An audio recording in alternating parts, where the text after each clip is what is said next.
Live from New York City. Live from Trench's Basement. Hey, Live from hey, Peter's everybody! basement. Welcome.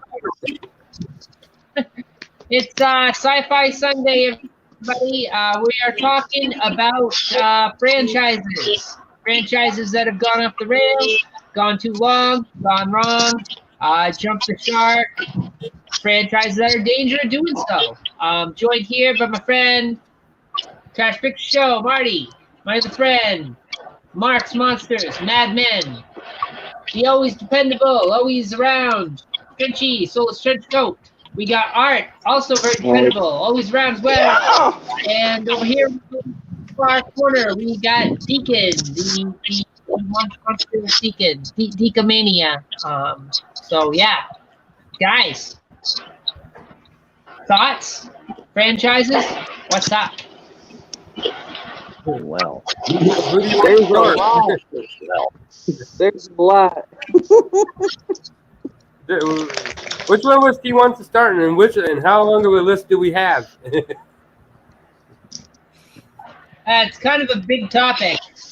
Marty, we'll go with you first. Since you're right, my immediate right or my immediate left, depending on your point of view. Franchise that's jumped the shark, that's gone too far, in your opinion. Maybe the worst offender. From the third movie. Now, I have a habit of liking what's considered bad kind of third parts. I like Alien 3. I have a soft spot for Jurassic Park 3. Terminator 3, on the other hand, it didn't jump the shark. It fucking jumped the aquarium and went out the fucking seas. I mean, where do I begin with that franchise? You have one of the best sci-fi thrillers and one of the best action years, and then it turns into, I don't know what the fuck Terminator 3 is. I had a soft spot for Salvation, but by then the damage was done, and like there's elements of Dark Fate I enjoyed, but that franchise is essentially a fucking a bus driven by fucking Ray Charles at this fucking stage. That's all I'm gonna say. Yeah, I would say Terminator, the first one, great. Second one, and a lot of people might say, I'd probably inclined to agree, even better. Third one, what's going on here? Salvation, what? And then Then you had Genesis and Dark Fate. they kind of, huh? yeah. So after 3, you had in Salvation, you had Genesis and Dark Fate, which I did not mind. Yeah. Dark Fate. To be Salvation was honest. okay. I thought. Oh, Genesis though. For fuck's sake, there was a fucking cops montage. That movie had a cops montage. Were they even still showing fucking cops at the time? It's like, was cops even popular at the fucking time? Jesus. Bad boys. Been over. What we're gonna do when trash comes for you? It's usually always the part 3s, Okay. though. Scream 3, that kind of thing. They just go off the rails. Trenchy, you were saying something, bud? Oh, I was just saying, Genesis, what they were trying to do, they're just like, oh, look, Terminator 2 was cool. Let's do that again, but let's just do it really shitty. It's like, Do you know what I blame for Genesis fuck up? J.J. Abrams' Star Trek. Because they're like, oh, we can do the wibbly wobbly timey wimey fucking stuff from Star Trek. It's an alternate universe where, like, fucking Sarah Connor's not a fucking meek chick back in the 80s, and Kyle Reese is an Australian 20-something hunk. How do you fuck up Well, Kyle Reese Reese? was always a hunk. Like Michael Biehn. Salvation had a good Kyle Reese. Salvation even had a good Kyle Reese, and I like that movie, but it's not the best, but it had a good Kyle Reese. Like, Yeah, look, Art, you're dead right.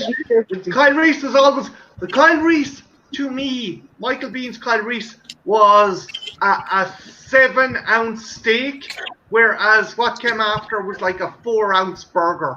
It's like you get filled with either of them, but you really want that 7-ounce steak. Yeah, it's like a complete oversight of what they had for a character, you know? What's up, Ty? Hi, everybody. Hey, everyone. Full Moon, Oh, we got you. American Werewolf. Hey, Got a bunch. Hey, Nat. Lots of people. I like John Connor in Salvation. Like, he had his problems, but I liked them. Yep. The one like in Genesis, Salvation. oh, fuck that guy. I called him John Wayne in that movie because he was still fucking doing his old Batman shtick, his Bruce Wayne shtick. Where are they? You and me, we're at war since before I was born. It's like, fuck, turn it fucking down. No wonder you fucking attacked the lighting guy on the set of that movie. They had to make sure everyone knew what the story was that was happening. I feel like the characters weren't distinct enough, you know, in Salvation. I feel like it was just like everything's so, I don't know, for lack of a better word, bland. Like, what am I even watching, you know? And you had an aspect that was touted throughout the first two movies so much. This apocalyptic future war. And I know it was 2018, it wasn't 2029 or wherever the fuck, and it was still early days, but they totally went against what they established. That, like, the resistance only moved around during nighttime because the scanners would pick them up. And I think Kyle Reese in that movie said, oh, we move around during the day because the scanners can pick us up at night. I'm like, already you're after pissing on established lore. Like, They probably realized that, these scanner things probably have infrared, so the night's not really going to protect them. Let's just fix it. Oh, no. It's just, you expect a certain look. Like, you hear that, oh, we're getting the Terminator movie, and it's going to happen during the war against the machines in the future. And instantly, you're thinking back to the first Terminator movie. You're thinking back to T2, where you know, people, where Sarah was having her nightmares and whatnot. You know, and you see the Terminator robots, and you see them stepping on mounds of skulls, and you see the giant machines. You know, the giant HKs and stuff. Like, and this These what weren't we get. even- What do we these get? weren't We the get good friggin' Terminators. robot snakes. These were like weak-ass Terminators that could be killed easily. Like, they weren't even the real good Terminators yet. One thing, the thing is, Art, it was early in the war, but one thing that annoys me with franchises, right? Keep the designs of stuff consistent. Why the fuck does, say, Star Trek Discovery or Abrams Star Trek, why does the bridge of the Enterprise from fucking Kirk's era look more advanced than fucking Janeway's ship? Why do the Terminators in fucking Dark Fate or whatever the fuck, or the HKs look more advanced when they're supposed to be before the ones? And, like, that's another thing. Like, I know you want to flex your muscles and show, hey, look, we can do all this stuff with visual effects, but don't fucking deviate from established designs, especially when your movie is set prior to whatever. If your movie is a prequel, don't make the shit look shinier and better than what's supposed to come in the future. That's my gripe with franchises. Yeah. I Sorry. agree, but go ahead, Apple. My bad. Go ahead. Go ahead, Trish. I'll go right after. Ahead. Oh, okay. I was gonna say, the thing is, I feel like Salvation, why I like it, is it has a purpose. It tells a story. It's why John Connor grew to trust the machines, So it's why he sent Arnold back in part 2 to protect him, is because he learned to trust this machine in Salvation. It served a purpose in the franchise. What Yep. purpose did 3 serve? What purpose did Genesis serve? Hey, Kara. It didn't serve shit.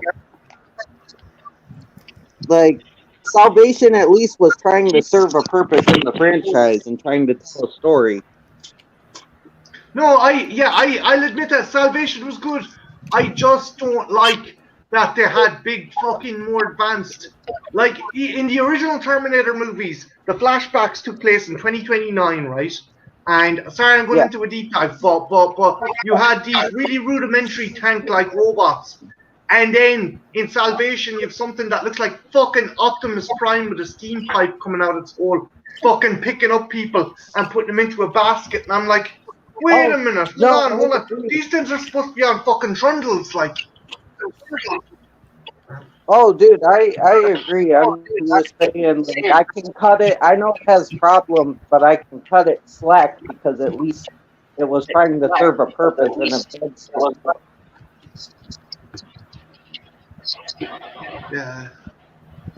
Yeah.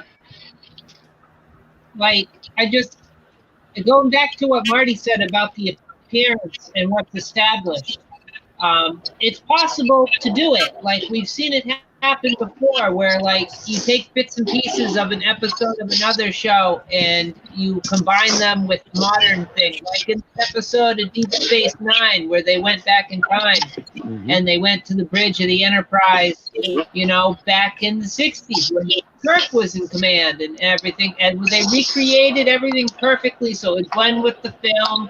They did the uniforms correctly. They stuck within the limits, and it still worked. It still works. So you can do it, you know? Yeah. It works. Definitely. I mean, if anything, when you do it that way, it establishes the older movies better, you know? Because it sort of cements that, no, this is just an aesthetic choice for that era. You know, because like in real life, we have aesthetic choices for eras. You know, you look at something in the 60s, that's distinctly 60s. You look at something in the 70s, that's distinctly the 70s. 90s, distinctly the 90s. I don't think you many weren't people missing did, much, Kara, after Yeah. fucking Judgment Day. Yep. Yeah, I'm with Kara on that one. When it comes to Terminator franchise, after the second one, my brain blocks everything and says, nope, that's where it ended. Like, if you wanted to get something past Terminator 1 and 2 that kind of really fucking pays homage and respects the lore, Sarah Connor Chronicles. See, I never watched that. Yeah. Was that good? Oh, it's worth it. It's very good. Summer Glau Like, kills it, man. they're able to do something different, but maintain respect for what came before. You know, they don't completely lose the idea of the franchise. You know, what's established stays established. Like, their glimpses into the future holds continuity with the movies better than the movies that came after fucking 2 and 3. Or 1 and 2, I mean. Yeah. And it was such a bummer, Cara, that it fucking... Ethel, were you pissed off that we never got a resolution to that cliffhanger in the last episode of season 2? Yeah, I really am, because there's a lot they could have done with that. And personally, I was looking forward to, I know, like, she gets basically, spoilers, she gets basically off. But I kind of was hoping that they'd work in that weird dynamic between John and Cameron. And would they have a relationship? Because, like, that's kind of like, it's a neat idea. We know that the Terminators are learning machines. They can develop emotions. They sort of hinted around at it. I think they were going to try and establish a relationship between John and Cameron's human template, because the human template turns up like in the last 5 minutes of the episode. Yeah, Well, like, here's what I was thinking they were probably going to do is it was going to lead into something where you've got the human template and you've got Cameron in the same episode or the same series of episodes for a while, because at some point, you know, they're going to have to get Cameron and send her back into the future or back into the past. Yeah. So, like, you're going to have this weird dynamic between her and John and her template, and it would have been very interesting, you know?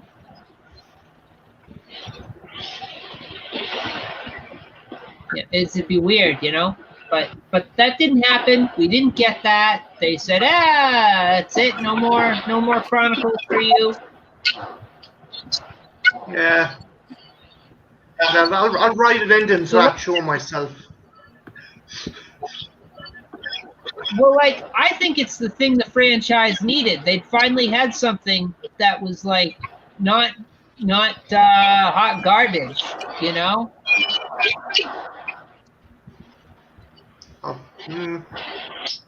I don't think anyone really cares anymore. Bar comics. Oh, sorry, Ethel. What? No, because I just meant because we didn't have it very good since Judgment Day. But what were you saying, Marty? No, I was just saying, like, reiterating your point. Bar comics and video games and that series, there hasn't been much good in the way of, like, cinematic stuff. Again, Dark Fate had its moments, but I think that had an agenda of its own as well. And I think we'll get into that later on when, like, PC culture. And I'm not saying it doesn't have a place, but I think PC culture and trying to fucking kind of appease demographics and stuff, non-organically, in an inorganic way, when you shoehorn in something, that can affect the franchise. But I digress. Yeah, it's definitely. We get into that a little bit after we finish making the rounds here. I'm going to switch it over to Mark. Mark, franchise, what's crossed the line for you in a big way? You said Shark earlier. It's got to go Jaws. Anything after Jaws 2 is a travesty. Yeah, and even Jaws 2 was a bit of a stretch where the shark in part 2 comes looking for revenge. But the thing I liked about the Shark thing too is it was more like they got back to like, oh, it's like a slasher almost, for crying out loud. You know, it's stalking people just like in the first one, but this time it's injured. It's got half its face. I don't get me wrong. I love the first two Jaws movies. I really do. But Jaws 3 and Jaws 4 both never needed to be made.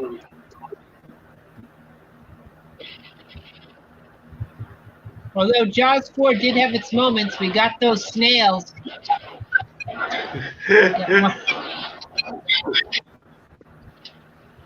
We got Mario Van Peebles. We got Mrs. Brody with the flashlight. We got Jaws roaring like a shark. And it's floating. I mean, hot damn. How the fuck? Like, I never knew sharks were combustible animals. I just like. That right there alone set Jaws to the bottom of the sea for never ever getting another movie in that franchise. But I mean, how much can one family go through before they just say fuck it and just move somewhere where there's no ocean whatsoever? Yeah, geez, I mean, when they move to Nebraska, they never have a problem again. Exactly. If I was anybody with the last name of Brody, I'm not only not working a goddamn underwater theme park, I make sure my happy ass was nowhere ever near the ocean ever again. Mark, hear me out, right? Jaws 5, the Brodies moved to Scotland next to Loch Ness, and it's like Nessie versus Jaws. Ooh. Get the asylum to do it. No. Versus plesiosaur. Ooh, It has to be a Jaws man. in couldn't just Venice. You couldn't just have Venice Jaws in because- Venice. I Yeah, like that because- one, Deacon. Because Venice, believe it or not, is all of its canals and everything is salt ocean water. Oh. So the shark I mean, could live it's- there. Like, Jaws supernatural because the series sort of hints that he is, and you get that thing with Mrs. Brody and her psychic connection to Jaws. That whole thing with Mrs. Brody was cockamamie. As Annie Wilkes would say, was cock-a-doodie. Cockatootie. Yeah, at least even have her Cockatootie-doodie-doo. bitten by Jaws. Yeah. Oh no! The whole connection to Jaws, it was just a weird Twilight Zone moment. Yeah. Yeah, and I like how Martin Brody was killed by the shark. He died of a heart attack. It was the fear that killed him. What?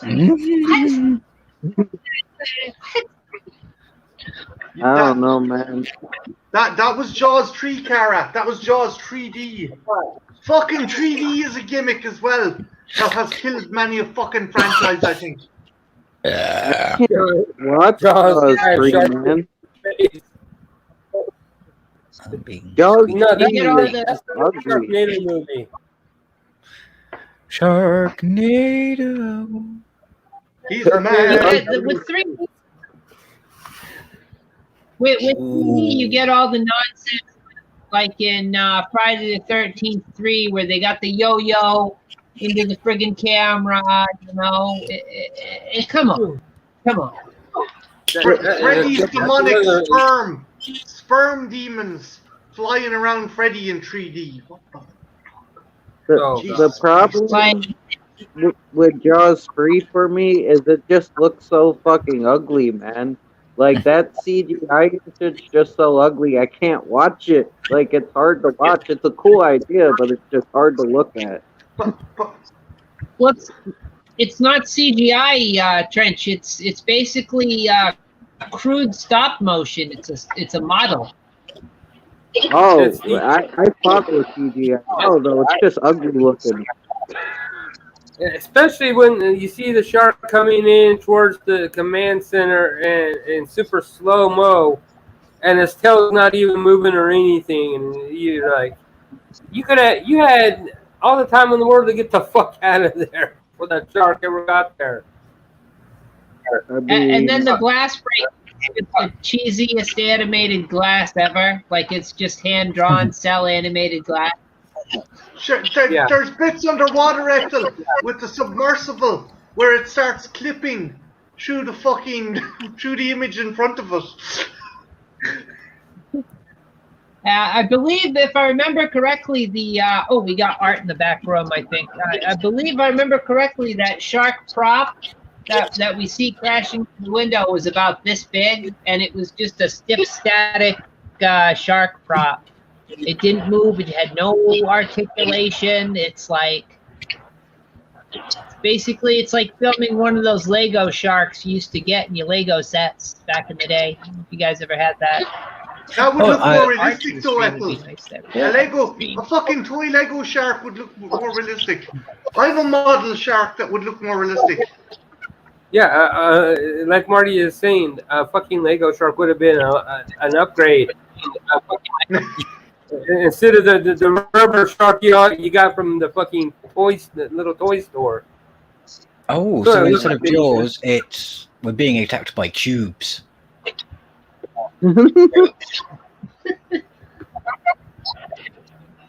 But there's a lot wrong with the third one. There's a lot wrong with the fourth one.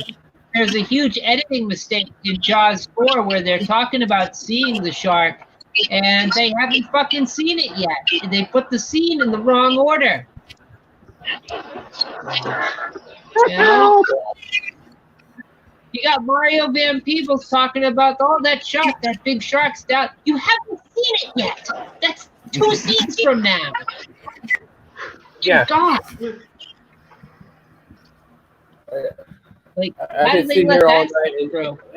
and just on Jaws alone, I could wax poetic about how anything after 2 is a complete fucking waste of sperm. But Or yeah, whale. Sorry. like, guys, if they made a new Jaws movie and it wasn't like rebooting the first movie or combining it with the second movie and rebooting, if they made like a sequel to Jaws 2, pretended that 3 and 4 never happened, would anybody be interested at this point? I would, but it has to have one condition. Richard Dreyfuss has to come back as Hooper. He can't, Mark. His character was killed off in Piranha 3D. Oh God! Don't even talk about that shit. That shit's stupid as fuck. Oh God! They wanted to bring him back. They wanted to bring him back for Jaws 3 and do a different script, but apparently he didn't want to come back. He's like, no, my career is worth a lot more than that. Of course. Stand by me. Stand by. Yeah. So like we could have had it. We could have had a movie with him back in there. We didn't have it. Yeah. I don't know. It's pretty bad. It's pretty bad. And any other thoughts on that, Mark? Any other big offenders before I go down to Art? No, go down to Heart because there's a few other franchises that I feel need to disappear.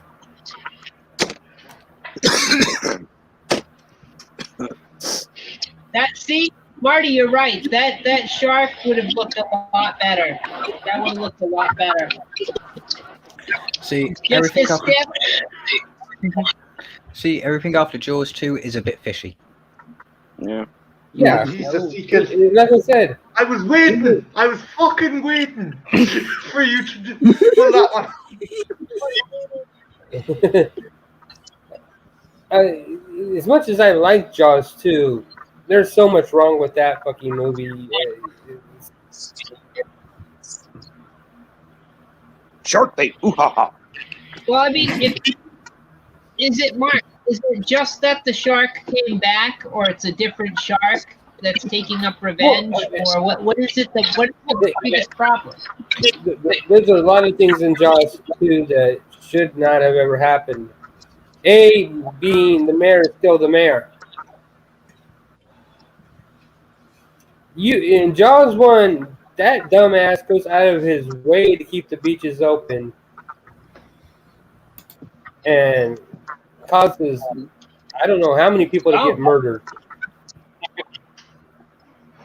So then in Jaws 2, when somebody else disappears, he doesn't want to believe that history is repeating itself. It's not a shark.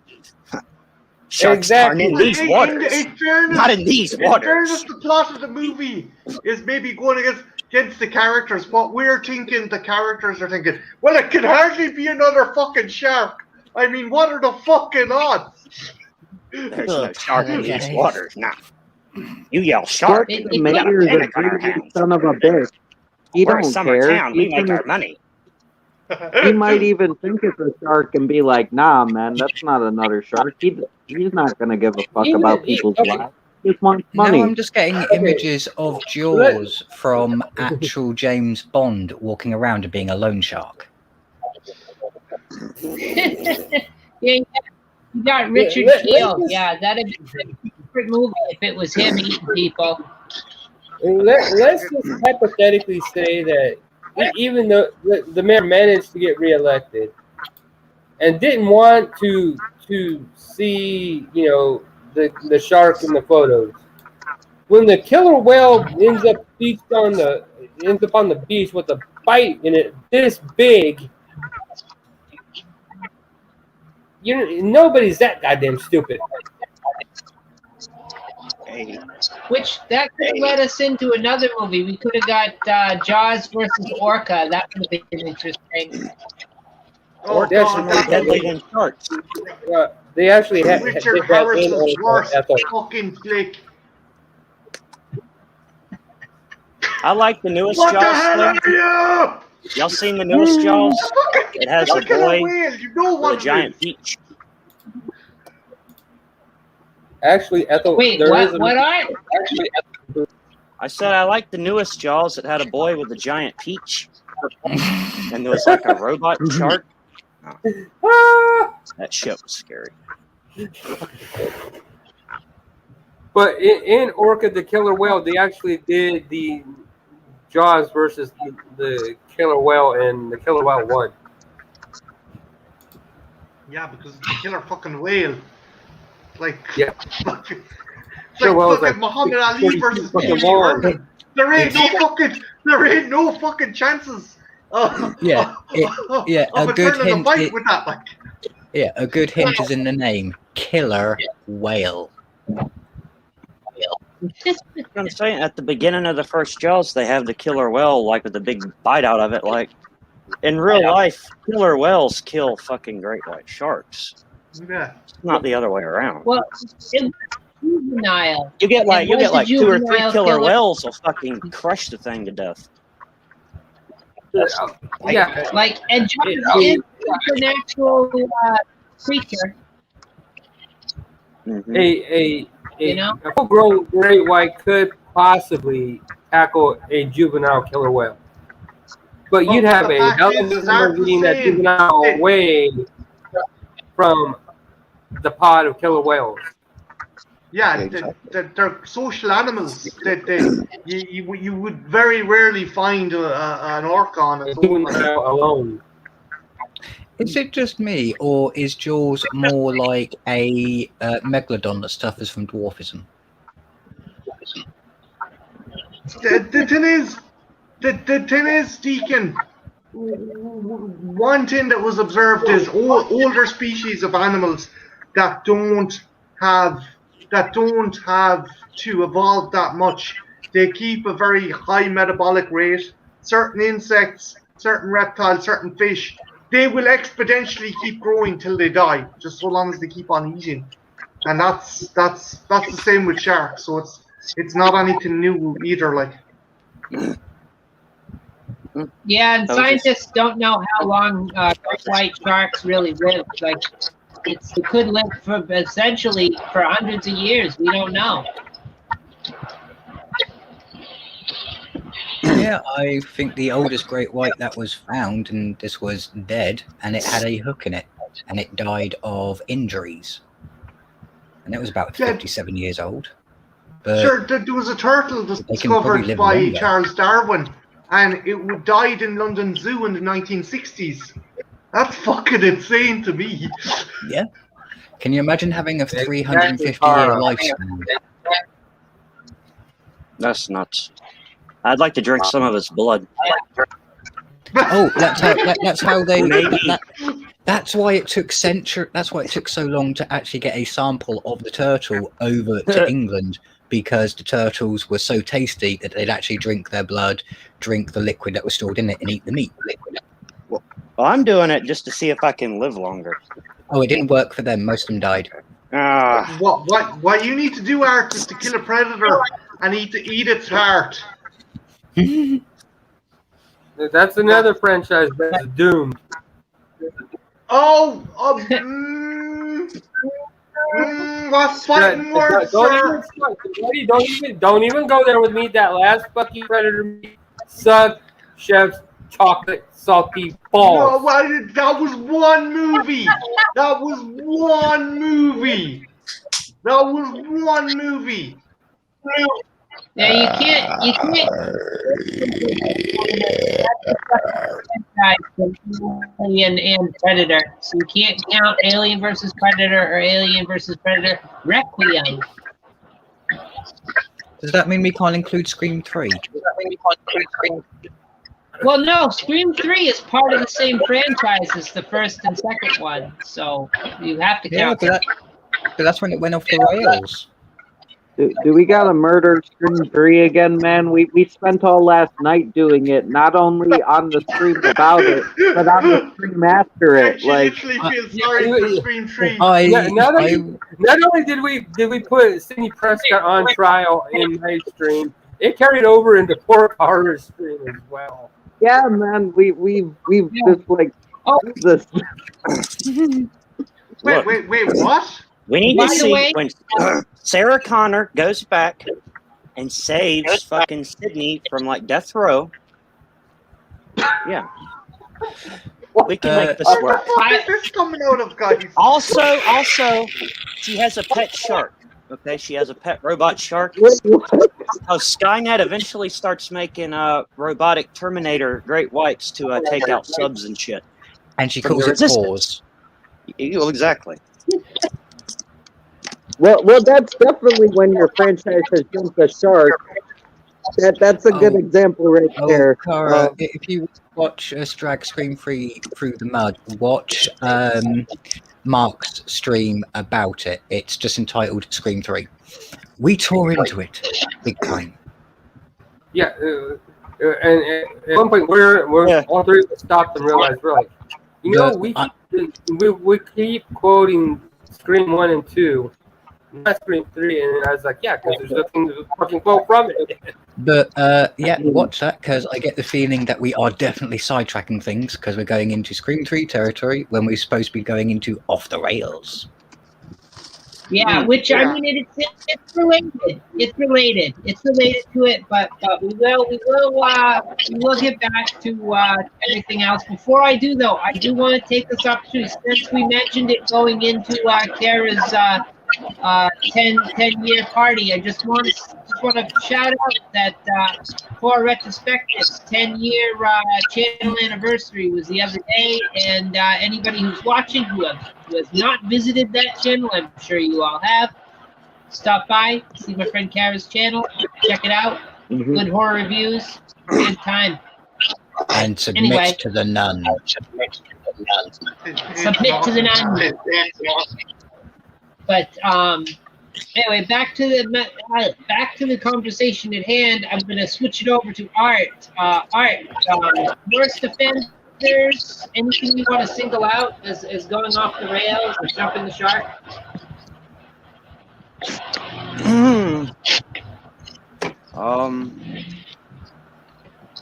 You already said the Terminator. You already Jaws. I'd say Scream, I guess. Yeah. But we just talked about it. I guess that's why that's on my mind. No, I'm frozen.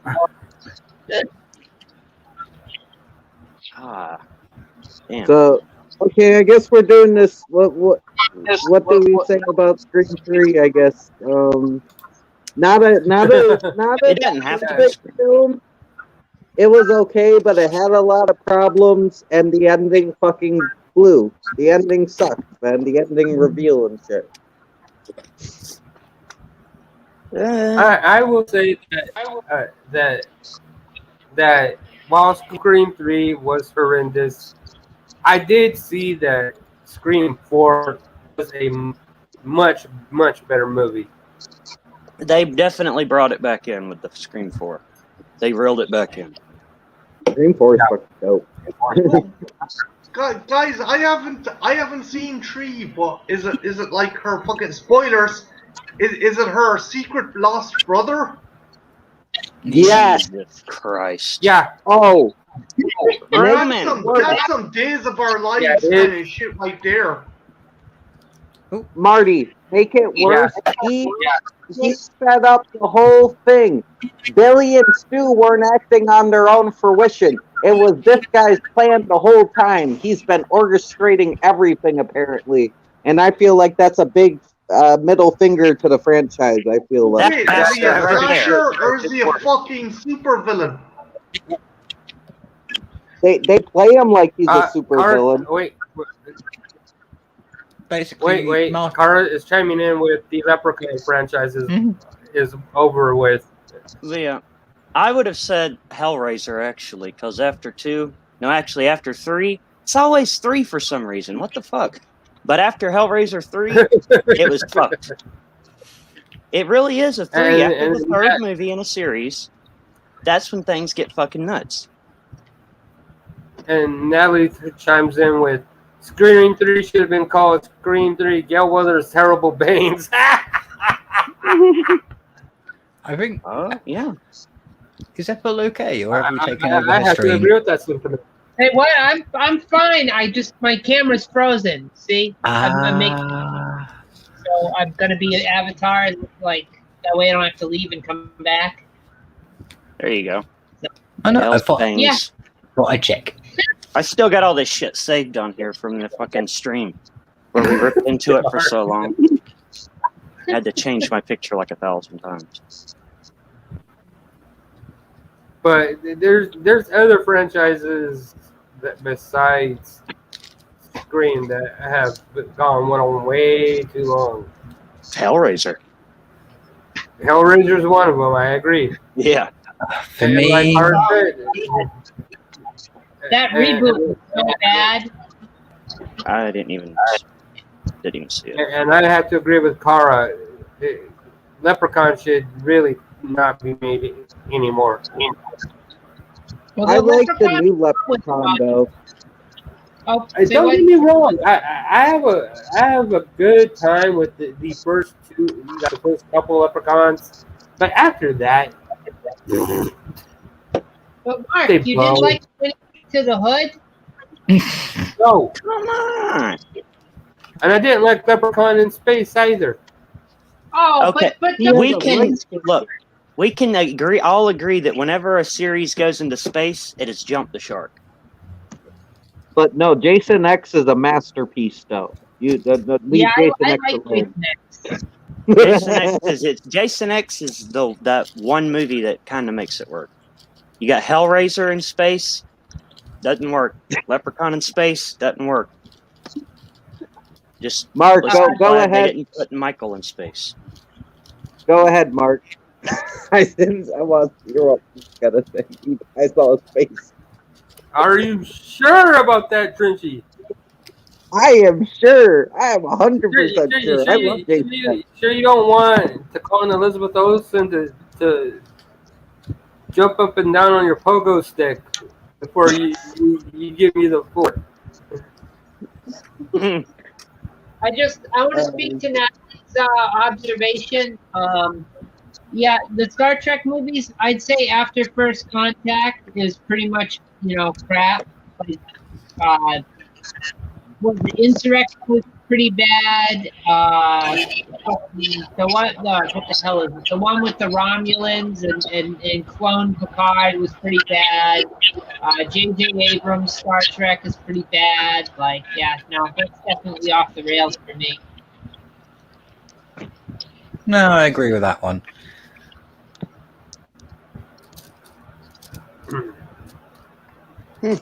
Yeah. Yep. I like the first Leprechaun. Yeah, like I said, the first couple of Leprechauns, I can enjoy them for what they are. Anything after two is just crap. Have you seen the newest one, Mark? Because the newest one's actually back to formula, and it's actually pretty good. Like, Yeah, I've seen them all, and no. not a fan. Yeah, that's fair. It's I'm not not- for everyone. After, like I said, after the second Leprechaun, I don't really want to watch any more of them.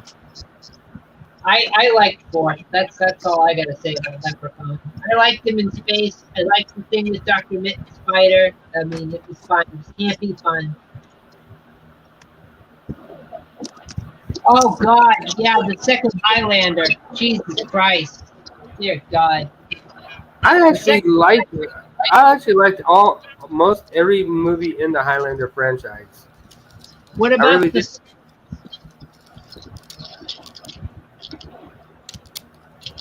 What was that, Ethel? What about the Source, Mark? Did you see Highlander: The Source? What did you think of that? I liked it for what I didn't. It wasn't great, but I didn't hate it. With the Guardian? Like, come on. The Guardian? Like, really? Didn't they end up being aliens? Didn't that end up like explaining that they were aliens? Is what it was. That was in the second one, but they threw all that out after the third one happened and in the series. But in the second one, they're aliens. You're right. They got that whole thing with like the ozone field.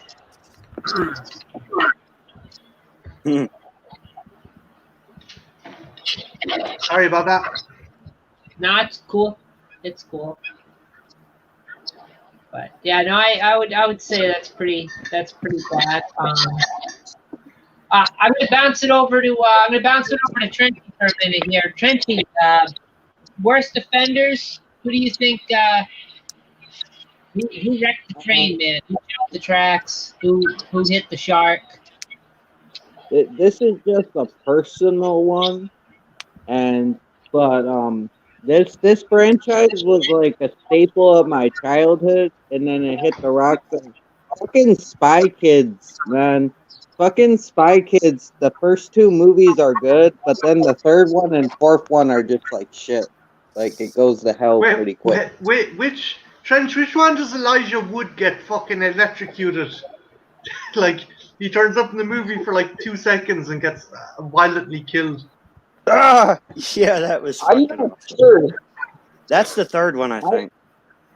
I think so. The third one's where Sylvester Stallone is the villain, which should have been cool, but then it just looks like shit. And then the fourth one, Jessica Alba's pregnant and fighting spies and shit.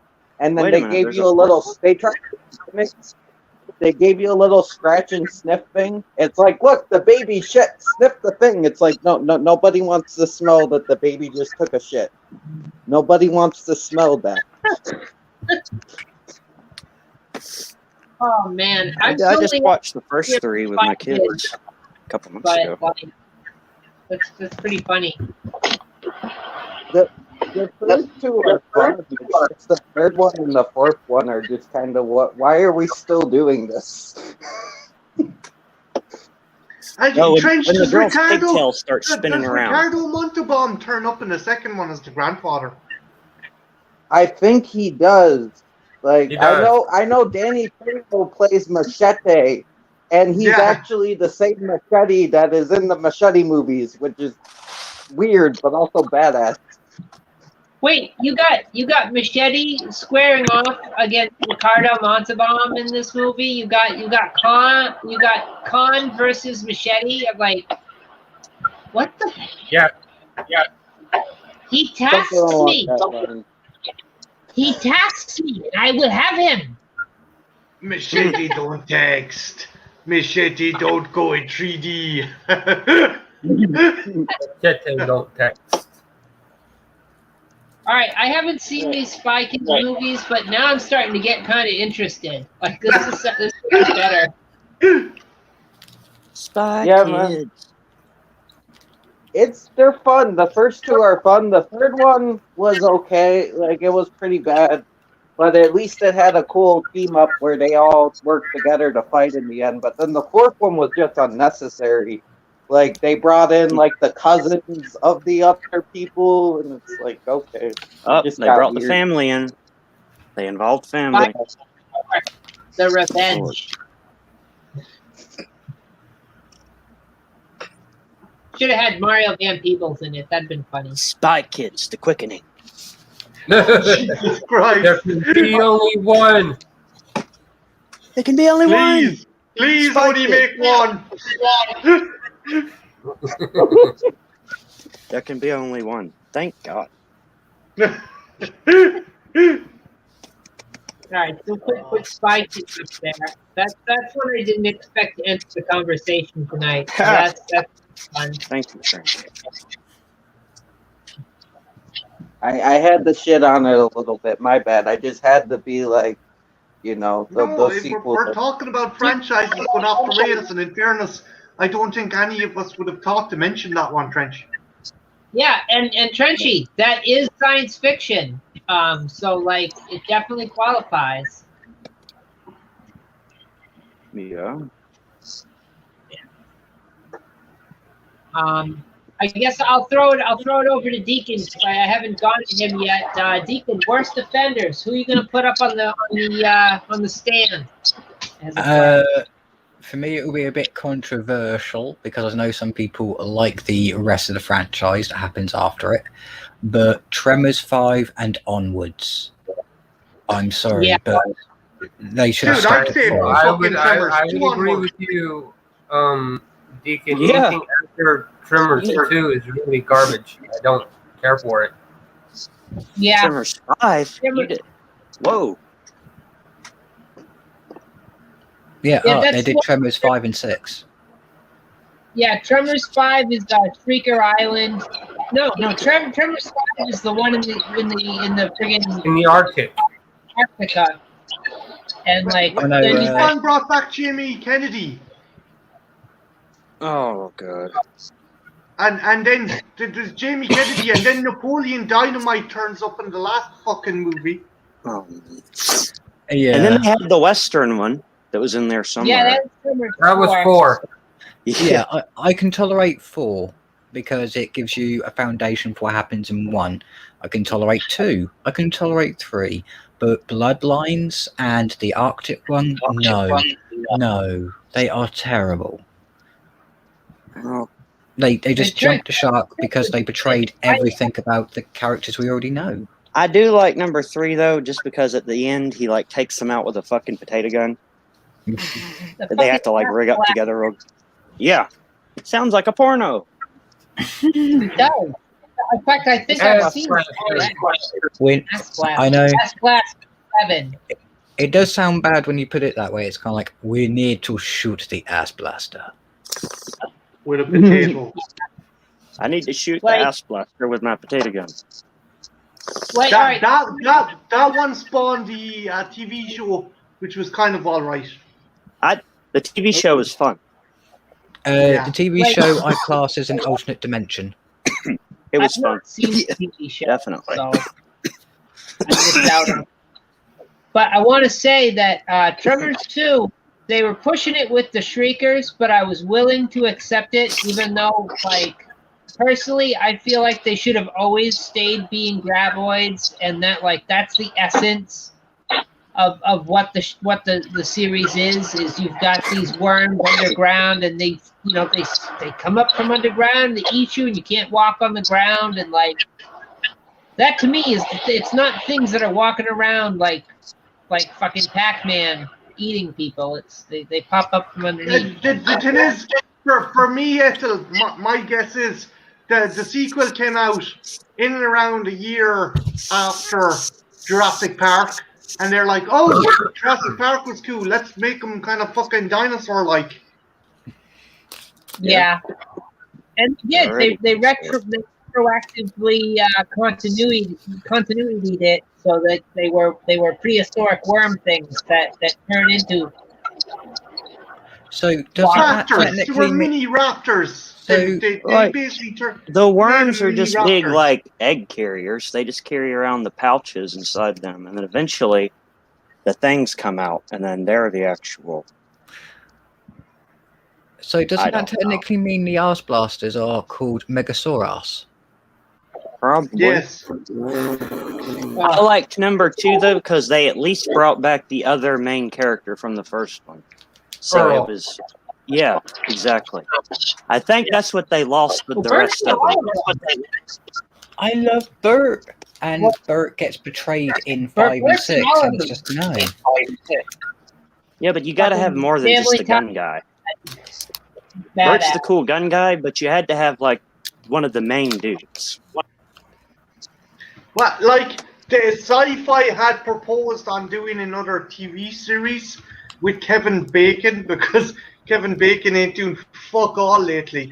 I would have just brought Kevin Bacon back and put him in the Burt Ward franchise. Like the thing is, I don't know if any of you guys have seen the last one that came out. Which one? Cold Day in Hell? No, The- Shrieker Island. Shrieker Island. Shrieker Island.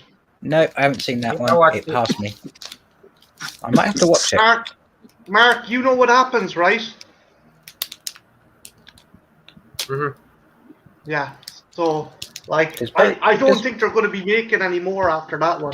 Does Bert get eaten? I'm not saying in case people want to watch it. All I know about that one, I've only He seen the probably first said you have two, to but Bert, do my character off. Bert looks like the Tiger King in Shrieker Island, and I'm like, what the fuck is going on? And you have Napoleon Dynamite, because yeah, your man Heather is a fucking he's a magnum opus of an actor. Oh dear God, that's never a good sign. But that would definitely qualify as off the rails for me. Yeah. The fourth one I could take. The third one I'm just like, oh come on, this is silly. The second one was a bit far, but I could accept it. Cold Day in Hell was just plain bad. Just plain bad. What are you doing? What are you doing? And I haven't seen Shrieker Island because the Cold Day in Hell was really bad, and like, I don't know. I couldn't believe they made another one. Cold Day in Hell I'll watch when hell freezes over. So everybody concerned, Cold Day in Hell watch party on Deacon's Discord. John Still. this week. We got a still in the Oh, chat. Hey, John John, Steele, Steely Dan. the man of steel. Hey, how you doing? I wasn't going to say this one, but Trench said Spy Kids. So it's a whole different kind of genres we can do. I'll say that Star Wars has yeah. Oh I'll yeah. second that part. Star Yeah. Wars. Yeah, Star Wars is ran its course. I mean, the Mandalorian's good, but I mean like the main movies, you know. Yeah, the main movies are there should not be any more Star Wars movies made. I think and again, guys, if you want to shoot me down or give out to me, I don't mind. But I think those movies are definitely a victim of like a Disney trying to pull the PC card and concentrating on trying to keep SJW kind of crowd, the SJW crowd kind of happy rather than making a good story. And I'm not saying that isn't important. As I said, I have an 8-year-old niece who adores Ray, and that's cool. But I don't think you should. And again, that's cool that my niece has my little niece is into Star Wars because there's a strong female character. But they'd done that before with fucking Carrie Fisher.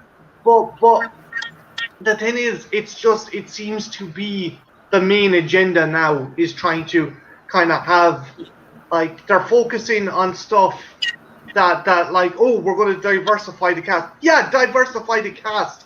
But don't fucking do it at the detriment of the plot. Don't try and kind of tick all these boxes and kind of hit all this criteria. Sorry, Ethel, I went on a bit of a spiel there. Would it have killed them to give Ray like some flaws or some personality quirks? Like, would it have killed them? And how come Princess Leia wasn't good enough not having Force powers and just being an assertive woman? Like, how come that's not good enough? How come we got to give her Force powers and she can survive the vacuum of space and all this and that? Yeah, that fucking scene where she looked like a Christmas ornament Floating through space. I'm like, what the fuck? I looked at my bong and I was like, what the fuck did I just smoke? What's happening there? She's coming closer and closer, like, oh shit, she's about to come out the fucking TV at me. Star Wars went a bit iffy when they introduced Jar Jar Binks. Oh, don't get Trench started. The plastic melting? Have I inhaled fumes here? What am I seeing? Exactly. Yeah, it reminded me of the Jaws 3 when the 3D Jaws is just like coming towards the thing, and it's like, whoa, no. I mean, I left the Star Wars movies. Like, I even like the new ones, but even I'm just like, what? Some of the choices is just odd, man. Like Luke tossing the lightsaber, taking the lightsaber, and just tossing the end. Like Luke would never do that. Luke has respect for these types of weapons. You know, like you got John, don't make Kylo fun Ren of Trench. acting like a I'm just fucking around. For fuck's sake, you cheeky bastard out. Oh, I wouldn't even do that, man. Don't. No, I'm just fucking playing. Oh man. I don't know, and now they're gonna redo the new trilogy. They're like, nobody likes our new trilogy. We're gonna redo it. It's like, why? Just stop. Just Well, you stick got with No, the just leave it cartoons. alone. You What got to that, remember. that line in The Simpsons? Stop! They're already dead. Yeah. Dad, stop! He's already dead. Exactly. Like, Yeah, I used to see this picture of Mickey Mouse, and he's standing on top of a dead horse, and he's clubbing it. 'Cause that's That one basically made what's my going nose burn. Focus on the TV shows. Let the fucking movies marinate for a while and then come back and trying to again. I don't want to come off as some fucking dickbag saying, oh, it isn't important. Things like fucking, having proper kind of strong female characters or having fucking characters of different ethnicities or genders or fucking kind of orientations isn't important. But it should not overshadow the plot or the character. Well, let's not forget the original trilogy. We had Leia. Sure, she got rescued, but she was a strong woman. She did stand up. She was in charge of the freaking military, for crying out loud. We had Lando. The guy owned a fucking city. He was in charge. He had a reform arc. He reformed as a person. He felt bad for betraying Han. He had no choice. And they came with this sequel trilogy, right? And they get this, what the hell is his name? The Stormtrooper guy. And then what do? They just ignore that character completely. Yeah, that sucked. That was a literal token thing to do, Ethel. Hey, we got an African American stormtrooper. Hey, there you go. See, everyone happy now. Everyone happy. Right, let's move on. Wait, what? Yeah. That's a great story, though. Especially when you consider stormtroopers are supposed to be clones of the same person, with just No, one it's- augment. Deacon. Only in the prequel trilogy. If you watch the Bad Batch and you watch the other movies, they're conscripts. They're actually they're conscripts. They're not clones. There was only clones in the prequel trilogy. So he voluntarily became a stormtrooper? No, they're orphans. They're actually conscripted orphans. Yeah. Well, here's the problem I have. Like, Child soldiers. Yeah. All right, here's the problem I have with it. Like, you've got a character. He decides he doesn't want to be an evil bastard and work for the Empire anymore. He's a strong minority character, as the PC people would say, and he turns his back on them. He decides to go in with the good side of the Force and whatnot, and then you just abandon that character. That's a far more interesting story than Rey. That's a more interesting story than Rey. I just can't get the picture of Luke drinking like alien seal titty milk. That's all I can keep it. And him just looking at the lightsaber and just like tossing it over his shoulder. Art, you and Ethel need to have fucking in-depth discussion right here, right now, about why Luke shouldn't be drinking fucking monster titty milk. Exactly. That wasn't even an udder. It was a straight up boobie. It could have been a cock for all we know. We don't know what that thing was. Dear God. Hey, he's been living on that island for a while now, okay? Hey, Art, that thing disturbed me so much. It's in the thumbnail for this stream. Well, they didn't even tell you. He wasn't even thirsty in that scene. He wasn't No, drinking because he was thirsty. He was making love. But Sponge pointed out that there was something more going on there last time we talked about it. Exactly. I think like, oh yeah. He Like, made those that eyes. animal looked happy when it got that squeeze. Yeah, and he looked at Ray when he was doing it like, yeah. He wanted doing his it. third fresh from the tap. This is my wife. John Steele. Fucking. Hashtag blue cock milk. Ah! Oh, no. So it's a tit and a cock and a willy. So is it a dilly? Oh, man. But seriously, when Luke just looks at the lightsaber and he just tosses it over his shoulder, I just burst out laughing. Luke wouldn't do that. The thing is, I like the idea of the fallen hero. That's a good idea. But Luke wouldn't kill Kylo Ren in his sleep. He would never do that. Like, that makes no fucking sense. Like, especially since it's Leia's and Han's kid. Like, he wouldn't do that shit. Drink the blue cock milk he has, Trench. No more the same Luke. Wait, aren't you saying the cock milk turned him evil? No more the same Luke. The blue Well, cock. you gotta admit, that thing does look like it crawled out of a Lovecraft story, so maybe it is driving him mad via milk. John Steele wants to know, do you think Luke sucked off Dr. Manhattan as well while he was Jesus. Oh my god. Oh man.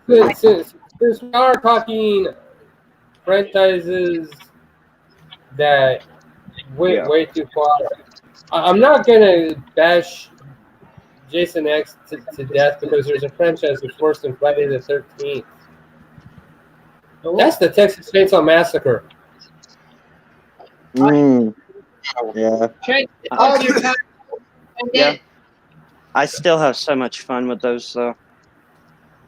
Well, After the first two, I cannot stand anything that is called a Texas Chainsaw Massacre movie. But Mark, if you've got Texas Chainsaw The Next Generation, you've got fucking Renee Zellweger and Matthew McConaughey with a robot leg. How could you not like Matthew McConaughey and his robot leg? Matthew Mahogany. He has a fucking robot cock. Also, it's hinted that they're aliens in Next Generation and that the Illuminati's involved. So this is something that needs to be talked about. No, I'm serious. I'm serious. What were you smoking when you watched this fucking movie? Was it crack? The Illuminati is involved, man. The Illuminati shows up at the end in a limo, and the dude opens up his shirt and he's got the weird alien like shit on him. Because what happened? And then he licks Renee's face to like absorb some of her energy from her fear. I swear to God, watch that whole movie. Actually, yeah, I do remember that. I'd rather burn that movie to the ground along with every other movie in the franchise. They went there. They went there at the end of that movie. The thing is, I do like Next Generation because Grandpa gets up from the table, and then in the end, there's a theory he might have been flying the helicopter that killed Matthew McConaughey, and I love that movie. Okay, let's just say whatever you say about the Next Generation is true. I'm going to jump ahead to Texas Chainsaw 3D. Oh God. Okay, and so that's this fucking piece of garbage. That movie, Mark, I'm with you 100%. That movie does not understand its own timeline, so it's supposed to fucking take place directly after the original Texas. Dario, gorgeous looking bird, whatever her name. What's her name? Alexandra Daddario. Yeah, she's born right that day, and then it takes place when she's what, in 25, 26, right? Yeah. They have smartphones, and there's a character dressed as Jigsaw, right? So it's obviously supposed to be set in present day. How does that fucking timeline work? They messed Yeah, it up. that's- They even had to cover up the tombstones, like where it said the date. A little bit of grass was sticking up, so you couldn't read it. To try, like it, they fucked that up, obviously. Also, they fucking turned Leatherface into the fucking T-Rex at the end of Jurassic Park, where it's like, you've had this guy who's a villain for 90% of the movie, he's like, oh, go get him, cuz, and it's like, no! Do your thing, No cuz. fucking way! Do your thing, cuz. And she fucking slides Shut from the the fucking fuck chainsaw. Shut He would the have fuck up. chainsawed everybody in that fucking. It would have been Slide funny out if the pieces. she slid him that chainsaw and said, "Do your thing, cuz," and then he just sawed her fucking head off. That would have been Yeah. yeah. Do your thing, cuz. She's dead. Yeah. He does his That thing. he one, kills the tree one. Leatherface, man. Leatherface was weak as well. Like, it could have been a cool movie, but they decided to do the stupid red herring thing, and it's like, what are you doing, movie? Like, Then we go to the next blasphemy in that franchise, which is Leatherface. yeah, man. Like, I like watched Leatherface 5 enough. minutes of that, I and haven't I was like, seen what that is yet. this fucking gallon of wank right here? Because that's the Hello, only way I can Martha. describe it, a gallon of You wank. know, you're right on the money with it. That's what Marty. It's a gallon of I wank. mean- It's just one big circle jerk. Who's gonna be Leatherface in that movie? It's a I cup of just- cock snot. Like, I like it enough, but I just wish they made that little group the family instead of being like trying to be like, oh, this person could be Leatherface, or no, this person could be. It's like, what? No, Eric, come here. I would never criticize someone for liking a movie. I think it's there's just too many flaws. There's good stuff, but it's shot all over by the timeline that doesn't make sense and the fact you have Leatherface becoming a quote unquote hero at the end. It's just Yep. And you got like the redneck sheriff dude beating him at the end, trying to make you feel bad for him. We killed your Yeah. family. You're retarded. I'm gonna beat you down. And it's like, come on, what the fuck is this? It's never a wise idea to turn your villain into the quote unquote hero or anti-hero. No. I mean, sometimes it works, but like usually not. And most times it's a recipe for disaster. Red herrings don't give a fuck about your feelings, Trench. Yeah, well, those red herrings can suck my cock because that movie was a waste of time. You weren't But- here for the Next Generation talk, Eric. I guess we talked about that a second ago. I actually That need to shit go was back and nuts. watch that now because I totally forgot about that scene, and now that you told me, I was like, yeah, she gets rescued by some dudes in a limousine, and they're like all fucking shady and The shit. Illuminati. They show up and shut the whole family down. The whole family just like gets scared, and it's like, what the fuck is going on? I like Next Generation, but it's extremely flawed, and I can see why people wouldn't like it. But I just like it because it doesn't give a fuck. Even just- McConaughey's character tells Renee Zellweger at one point that the FBI has the house under 24-hour surveillance and that there's cameras and transmitters in all the fucking walls. He says this to her. They're like, the FBI has this place under 24-hour surveillance. Like, if That's the like- FBI knows what's going Like this, on with because that, the Illuminati allows it to happen. like, So the FBI just has to watch. makes no sense. It That's just makes- fuzzy. Yep. And Grandpa has enough, so he comes back from the dead, steals the fucking There's- helicopter, and murders Matthew McConaughey. I don't own 2 copies of that movie for no reason. Just Art, because of the Art, insanity. That line was just that was Matthew McConaughey on coke, and they're like, okay, let's integrate it into the movie. That wasn't scripted. That was just Matthew McConaughey on a fucking tirade, and they're like, okay, let's work it into the movie. So FBI has this place under 24-hour surveillance. Yeah, Matthew, can we stay on script, please? There's transmitters in all these walls. Damn it, McConaughey, just read the lines. Okay. Damn you, McConaughey!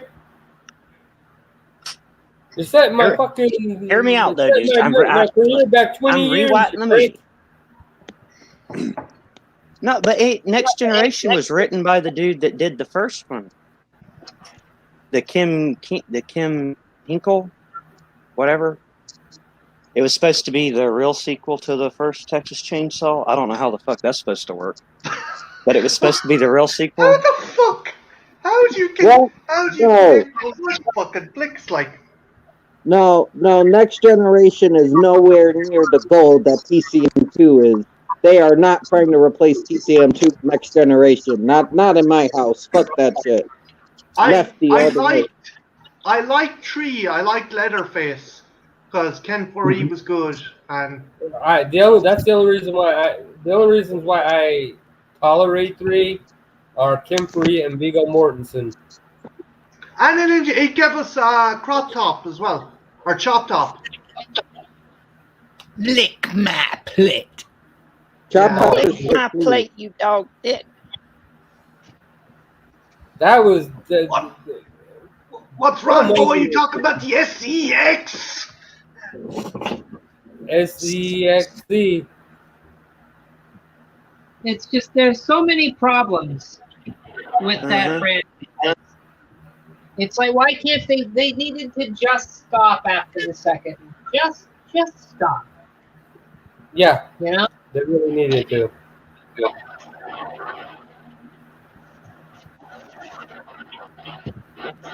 There's really no reason to have made a second one at all anyway, but like they did it. Well, Toby Hooper made Texas Chainsaw Massacre 2 because that was the movie. Because after TCM came out, everybody was, freaked out about how, gory and everything it was. And to Toby Hooper's eyes, it was a black comedy. Yeah. So he made Texas Chainsaw Massacre 2 and made it just so fucking silly and fucking, It was also a deal with Canon as well, Mark, because Canon said, okay, if you do Life Force, if you want to do Life Force with us, you can, but you've also got to do Texas Chainsaw 2 and Invaders from Mars, which were both Canon pictures. Yeah. No. The Life Force was good though. Life Force was excellent. I really enjoyed it, but and I enjoyed Texas Chainsaw Massacre 2 for what it is. It's just so the TCM2 is just so cheeky and bizarre and zany. You have to like that movie. But everything after TCM2 is just a flawed mess. All right, there's the Illuminati alien stomach, right there. Oh.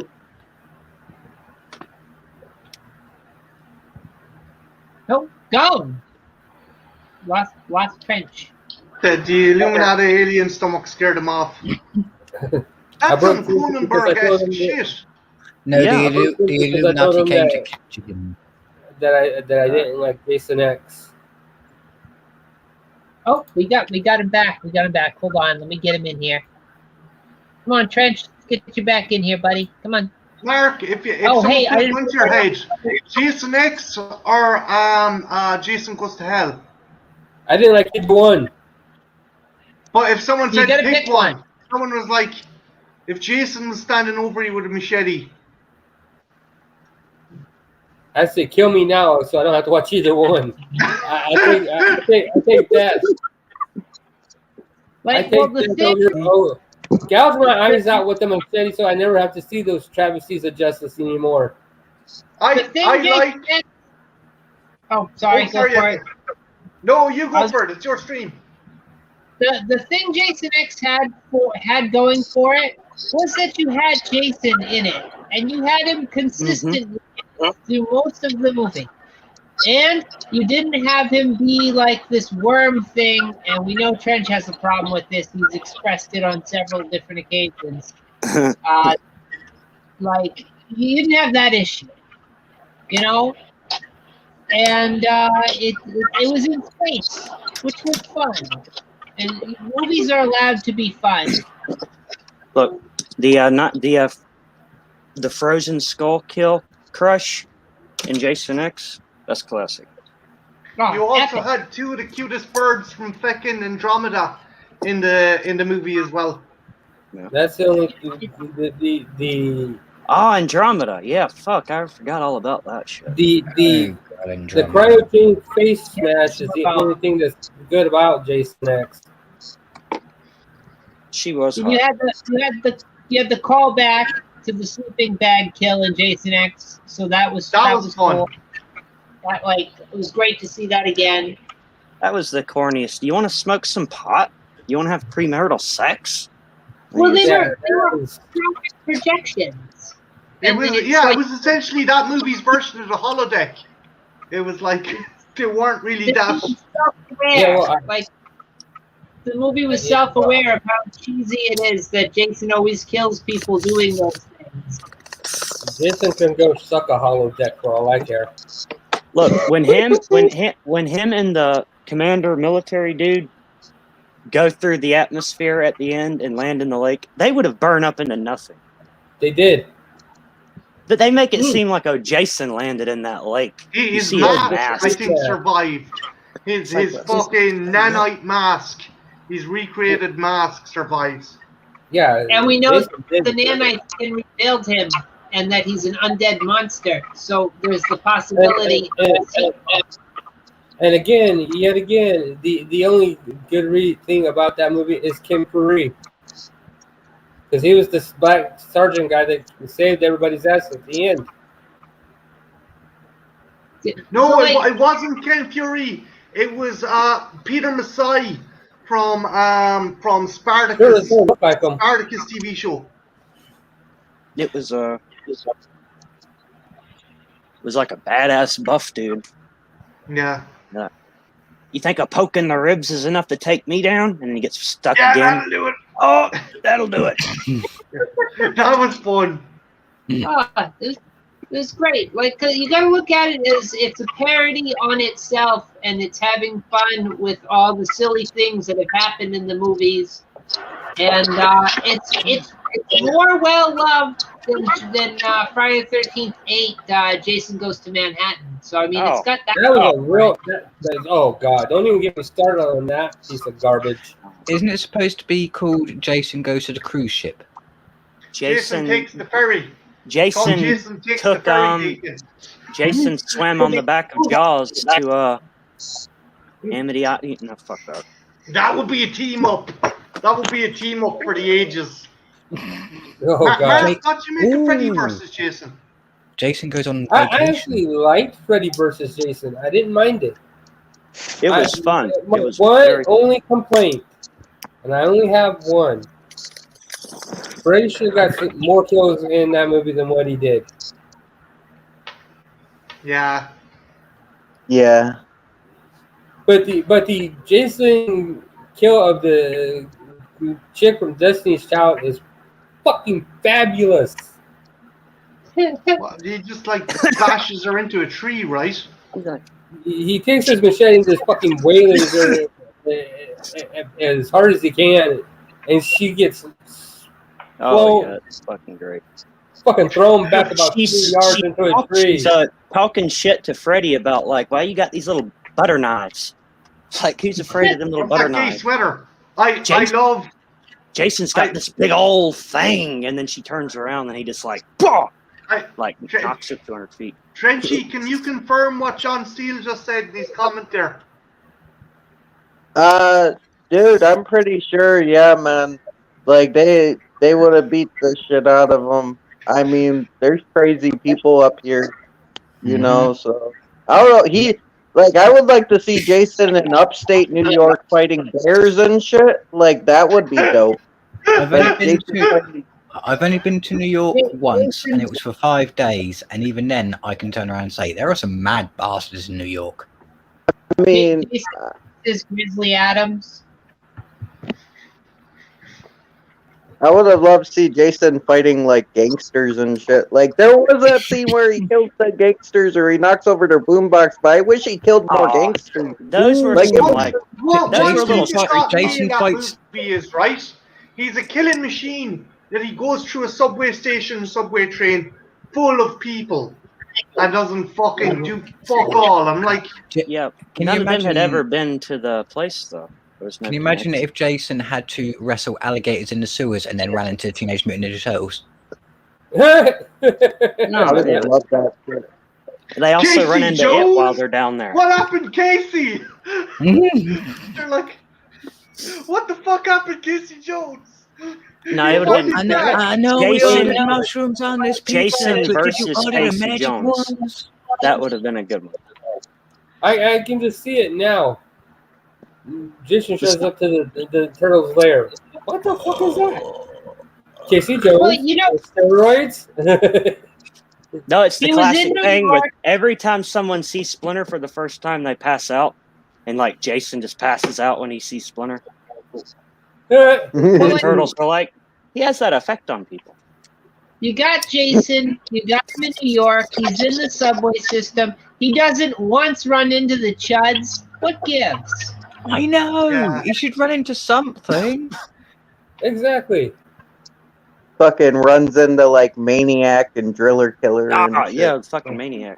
Forget Maniac and Driller Kill. What about them goddamn New York underground rats Oh yeah, man. that are like this That's- big Small dog. that can eat a small chihuahua? Well, back Fucking- then though, they flushed it out with toxic waste at midnight, so it probably killed all the rats. Oh yeah. Oh, okay. What the f- Someone explain that ending to me. He gets hit with toxic waste. He turns into a muppet. Then he turns into a child. How the fuck did that work? Someone explain that ending to me. Well, I It don't is think weird. he actually turned I'll break into a it down child. into- It was just her, like, kind of seeing that. I'll break it down into 3 words. No more money. No, No that's- more that's- money. Yeah. That's how that ending came about. No Look, more. They why- ran out of money for the. They the- showed the Child ending. Jason, like, several times in that movie, remember? How come each time they couldn't decide if they wanted it to be a deformed Child Jason, a regular-looking Child Jason, a blonde-haired Child Jason, or a dark-haired Child Jason? It was a different one each time they showed him. Yeah, Give you you- can pretty much sum it up in 5 words. The producer snorted the budget. He's doing the it's Yeah, the it's the FBI George has to ship under 24 hours surveillance. It, all right, it's the George Lucas explanation. Well, the power of myth. Yeah. Power of myth. See. You see, the thing is, you have to turn up on Arsenio Hall that same night, so they couldn't keep him on the set. So not only does Jason look like a long-term meth user, the writers were also long-term meth users. Wow. Synergy. Oh, that was a great interview, though. Jason just sat there. He didn't say a word. Arsenio was like, He's just like, did you see that, Ethel? that was great. No, I didn't. Was it, they had Kane I did. Hodder and Jason on Arsenio Hall. Is that what? Yeah, to promote on the YouTube. movie, to promote Jason Goes to Hell, or can Jason look- Jason Takes Manhattan. Jason Takes Manhattan. Yeah. Did they do that thing? Did they play that noise? The chi chi chi ha ha ha thing? No. They should have missed opportunity. What? That was Video the asked- weakest looking Jason, too. That one. Jason v's The Mandalorian. The Mandalorian would win. Yeah. Be interesting though. What if it was Jason X versus the Mandalorian? He's bulletproof Oh yeah. Yeah, and but regenerate. Mando has lasers and shit, and now Yeah. he has the fucking dark saber. Yeah, he's not. He's not laser proof, and the Mandalorian has a blade that can cut through anything. Any other franchises, guys, you can think of that went arse over Tatum? Nightmare on Elm Street. Well, look, Yeah. Jason could have ran into Snake Plissken. That's the last thing I'm going to say about it. Indiana Jones and the Crystal Skull. Crystal Skull fuck more like. Yeah, that really went off the rails and not in a good way. Crystal Meth Skull fuck. Also, I would throw Child's Play up there as well. I did not mind the Child's Play reboot. I really didn't. For what it was, I liked it. He's essentially just like a robot. He's Siri, basically. He's a robot, but his AI is corrupted. See, I know it's going to sound bad, but the end of that movie just makes me think of the remake of The Puppet Master. Oh, Puppet Master. There's one you can bring up. Holy crap. Oh, yeah. I liked most of the movies, but then Puppet Master 8 Legacy, where it's literally just showing clips from the last 7 movies, is like, why?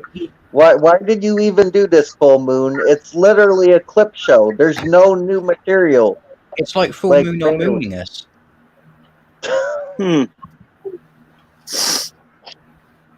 We saw their dark side, and it was not pretty.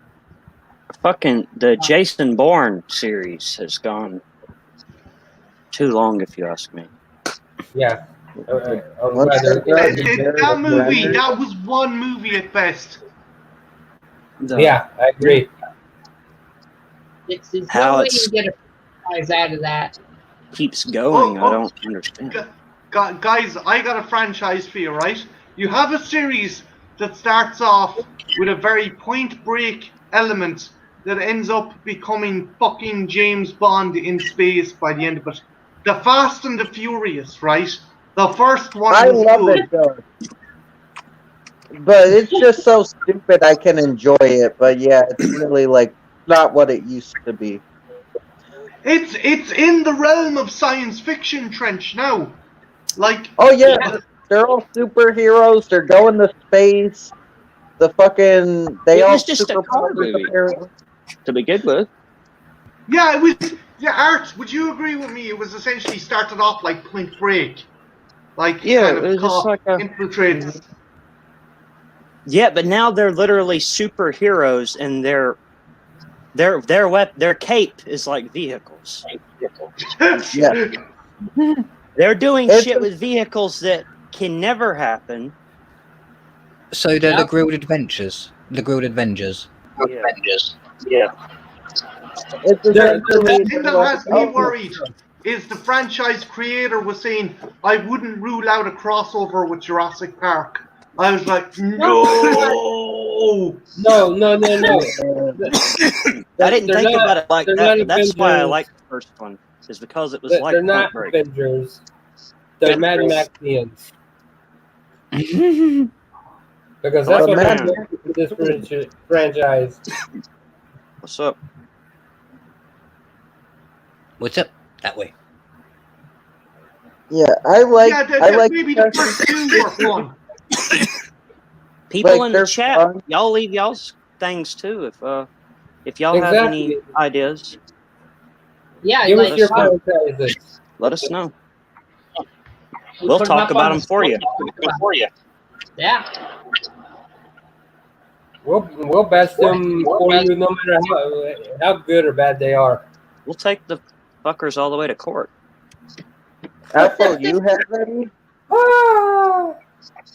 Art's not going to stop until he gets the prosecution of Virginia Prescott. I submitted. Okay, guys, explain the Sidney Prescott thing to me, or I'll go back and look at the stream. By the way, apologies, Mark. I knocked myself out with my fucking medication last night. That's why I missed your stream. No worries, but basically, Deacon and myself both agreed that at the end of Scream 3, Sidney would have at least been taken out of that house and in handcuffs in the back of a police car. Art, Did on the she other not hand, kill the guy in self-defense? This is where it gets hazy. She stabbed him in the heart, which means she assumed he was dead. But at which point, her knowledge from the previous 2 movies would have taught her to bind him, keep him subdued. Instead, she knowingly walked away, waited for him to get back up, and then repeatedly shot him. yeah. The Did she thing have is, anything at hand to bind him? There was rope, there was desks, there was everything. She was in an office. A very Yeah, posh but- man's office. Just Suffering from a protocol-wise, There they was may have also a taken her police away in officer. handcuffs. There was also But- an unconscious police officer with handcuffs. I don't think she would have been prosecuted, though. Like, Yeah, but she's suffering we never said. and Art, full of that's- adrenaline. Art, we never You know, said she would be prosecuted. No, this By isn't an law, argument they would between have had us to and you. take her away in handcuffs. oh god, it's happening again. Yeah, What's Okay, happening? I've been let trying Ethel to have the avoid it. final word, miss. Yeah, Because it's I've her been trying to stream, avoid it. and we're so- getting that. This is my fault. I'm getting us off track. Ethel, what were you going to say there again? I was just saying that like it was a traumatic like about what about Scream 3 or about the other thing? Scream 3. What were you about to say something there? Yeah, she's suffering from a traumatic event. You know, the last 2 movies. It's arguable that she's got some PTSD. You know, her adrenaline's all keyed up. You're not going to be thinking about binding people. You're going to be thinking about protecting yourself and putting that person down. Ethel, That's we what I never, said. we never ever said Sidney was going to be prosecuted. No, at no point did we mention those words. Just by standard procedure, the cops would have had to take Sidney in handcuffs in the back of a police car. Oh, probably, but like, I don't know. I mean, it is what it is. Yeah, because unfortunately, in my mind, if you turn around and say previous trauma, PTSD excuse, then that opens up the floodgates to a lot of criminals who have PTSD, who have committed murder and have gone to prison for it. For Yeah, exactly but the same reasons. it's directly related to their prior, like it's directly related to her prior experience. Like it's the exact same situation for like a third friggin' time. Yeah, I'm with Ethel. I don't think anyone in the world would say, "Hey, look, the situation. It's mitigating circumstances." Yeah. My only argument was In that they were case- saying Deacon In that said case, she was a villain. in that case, at I that would moment. throw my arms up and say, fine. In a real world situation, she'd walk completely free. No handcuffs, no questions. Anyway, to get back to the topic of the other movies we're trying to talk about, and other series that aren't Scream that actually are related to the subject more proper, you know, science fiction in general, versus when is the series gone too far. I mean, we did sort of cover Scream already, and you guys had your way with it last night at Brightlands. I'll give you a franchise that's over and done with, and that's Species. They don't Oh man, we're talking about that next weekend. that, and I'm glad they didn't make any more of that movie franchise after 3. Wait, No, we got- no, they did. They did. Yeah, Shows we you got how. Again, that movie franchise was not that great to begin with.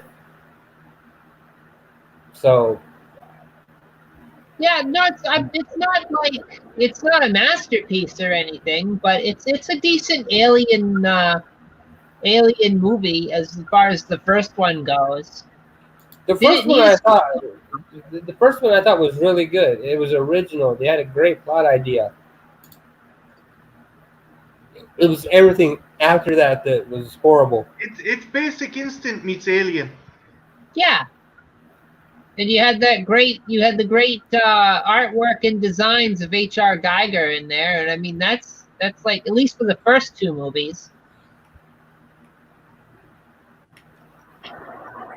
So, that's always cool. But we'll get into Species a lot next weekend. But I accept it up there as something that went a little bit too far. Like, I feel like after the second one, it's like you really don't have anything else to do. Like, there's what more can you make? It's one story.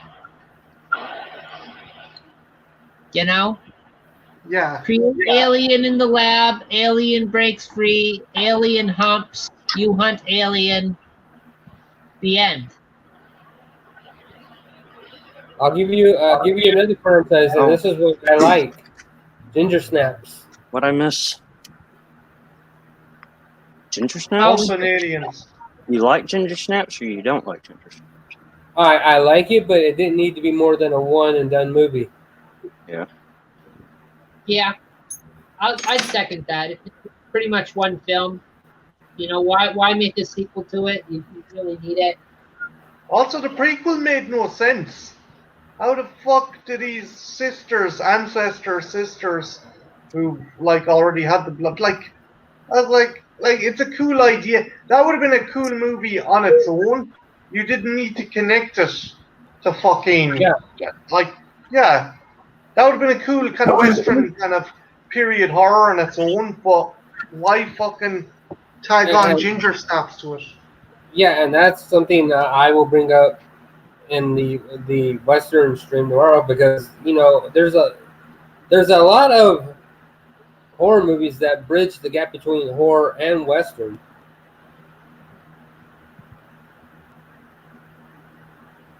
So yeah.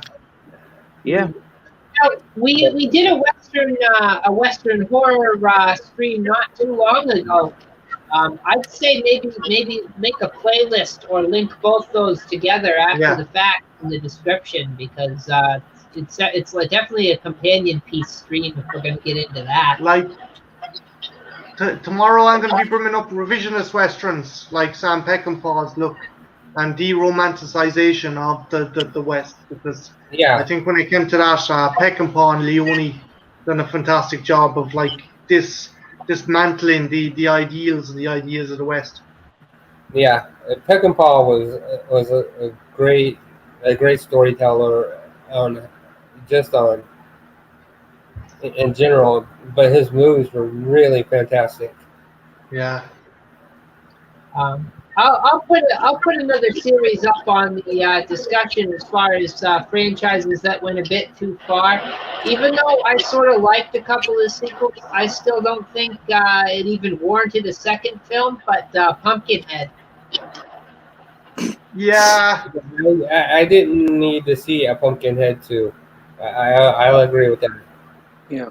Or 3. The first Pumpkinhead was really fun. It was Lance Henriksen. That was good. But after that, you're right. Absolutely. It's like, I like it. I like the character design, even though he had a little wee-wee. It was good. It's good. Hey, he's a grower, not a shower. They turned him into a fucking pterodactyl in 3 or 4 Blood Winds or whatever the fuck. I'm like, it was 3. Why? A fucking pterodactyl head. Yeah, it's a little bit like, I don't know, like why? I don't know what else to say about it, guys. Trenchy, you've been kind of quiet, dude. Your thoughts on Pumpkin? Oh wait, are you muted? Oh, he's muted. Ed Harley. Yeah, actually, Collector Man brings up another franchise as well, Ethel. Critters. Oh, here, yeah. Well, I can take Critters 1 and 2 and have some fun with them. I really can. Anything after 2, no. Not even Leonardo DiCaprio can save the franchise. Dude. Not even Leo? They're directing it. they tried resurrecting it with a series, and then they blew it. They fucking blew it. I'll give you another one, Ethel, that I have fun with, but should have stopped at one movie. Lake Placid. Oh, God. Yeah. They pitted it against Python. Yeah. Which that brings... Was it Python or Anaconda? Was it Python. Anaconda? Or no, Boa. I'd say also the Return of the Living Dead franchise. After the first Return of the Living Dead, it just got I know. Hey, Art, I had a soft spot for part 2 because it was fun, and part 3 had Belinda Clark. I like part 3, just the military complex part and the barrel zombies. Did you actually, Art? Did you play Resident Evil Code Veronica? Oh yeah, the Bandersnatches look just like the one that came out of the fucking tank. Yeah, there's a fucking Bandersnatch in that facility. Yeah, I said they had to have taken this because it looked exactly the same. Yeah. No look for Soleil Moon Prize titties. Fucking John. Be right back, guys. It is, Collector Man. It really is. If that would show up on the screen when I click on it, that'd be nice. There it goes. No, it's there.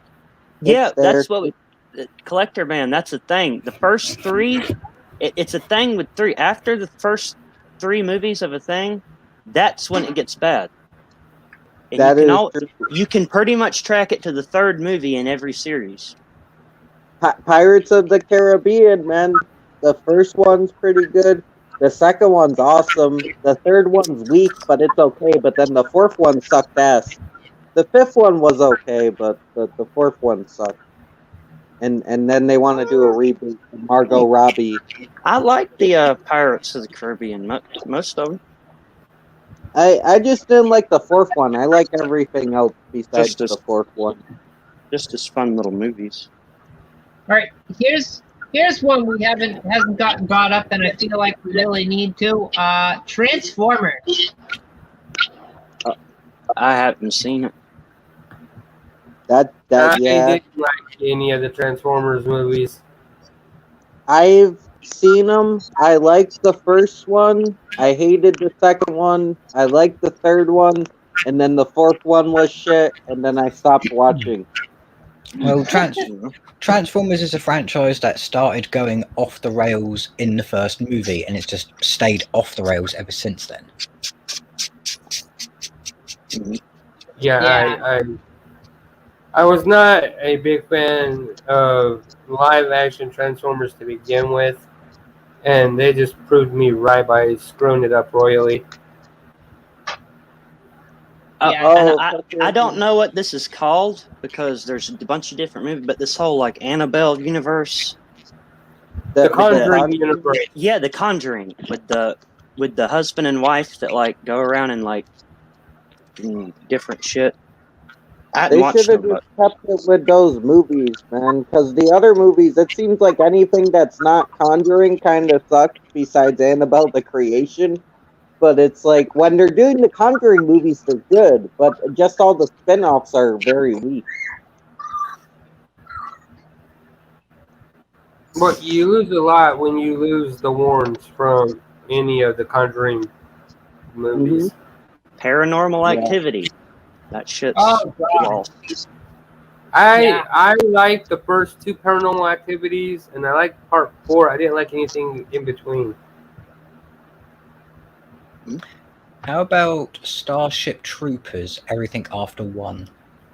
Yeah, I will agree with that because I didn't like anything after the first original Starship Troopers. I don't think I've only seen the first one, but it's great. Well, I guess I'm not missing anything.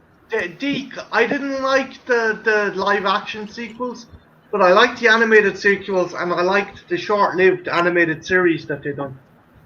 That was actually good. But anything live action after the first one is a waste. Oh yeah. Like they brought back Casper Van Dien for part 3, but the CG was shit. The practical effects were shit.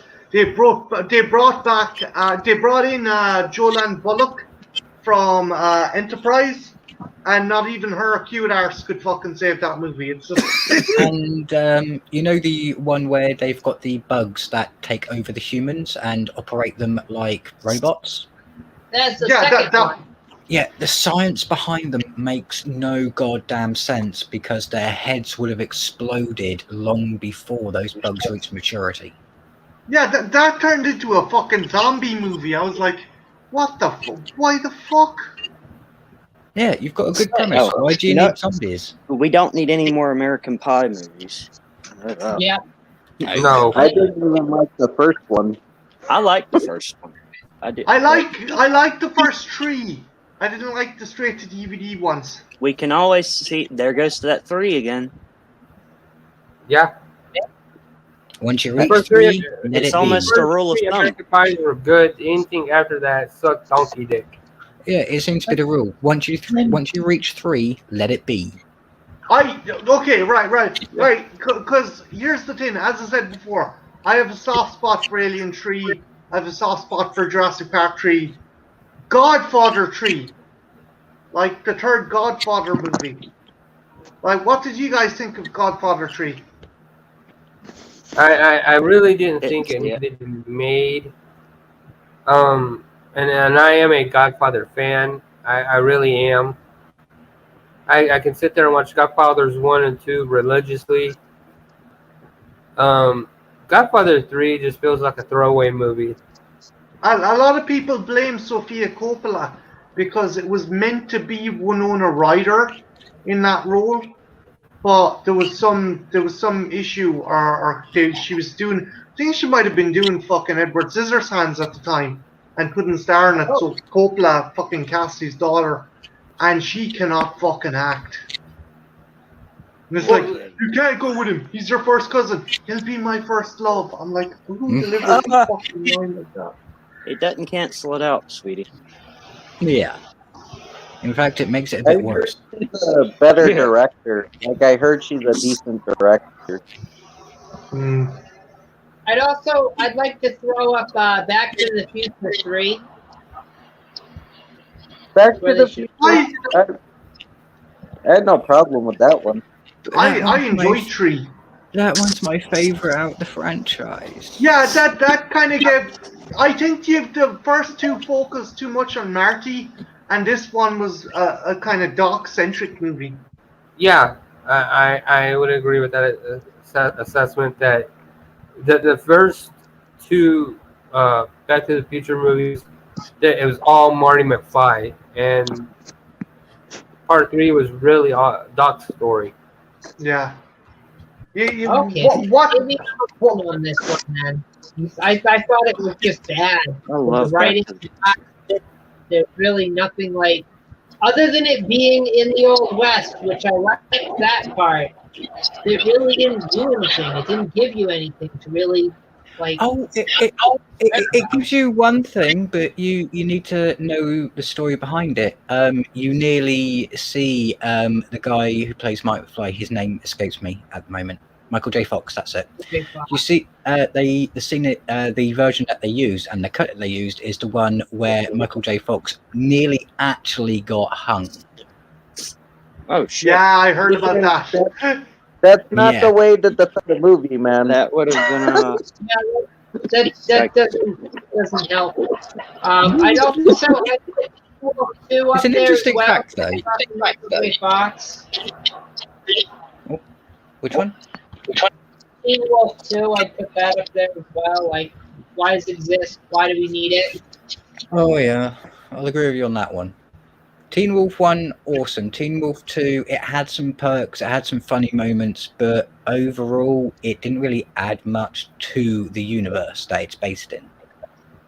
And here's Harry Potter. another popular opinion. With this might get me undue hate, and that's okay. The Avengers movies, like please no more. The which movies? The Avengers movies, Marvel's yeah. Avengers. Like Too many just stop. superhero movies all around. Just Yeah, like just give it a few years. Give us all a Over- break. oversaturated with superhero movies. Yeah, like a few months back, I would have been arguing with you, but at this point, even I'm kind of burnt out.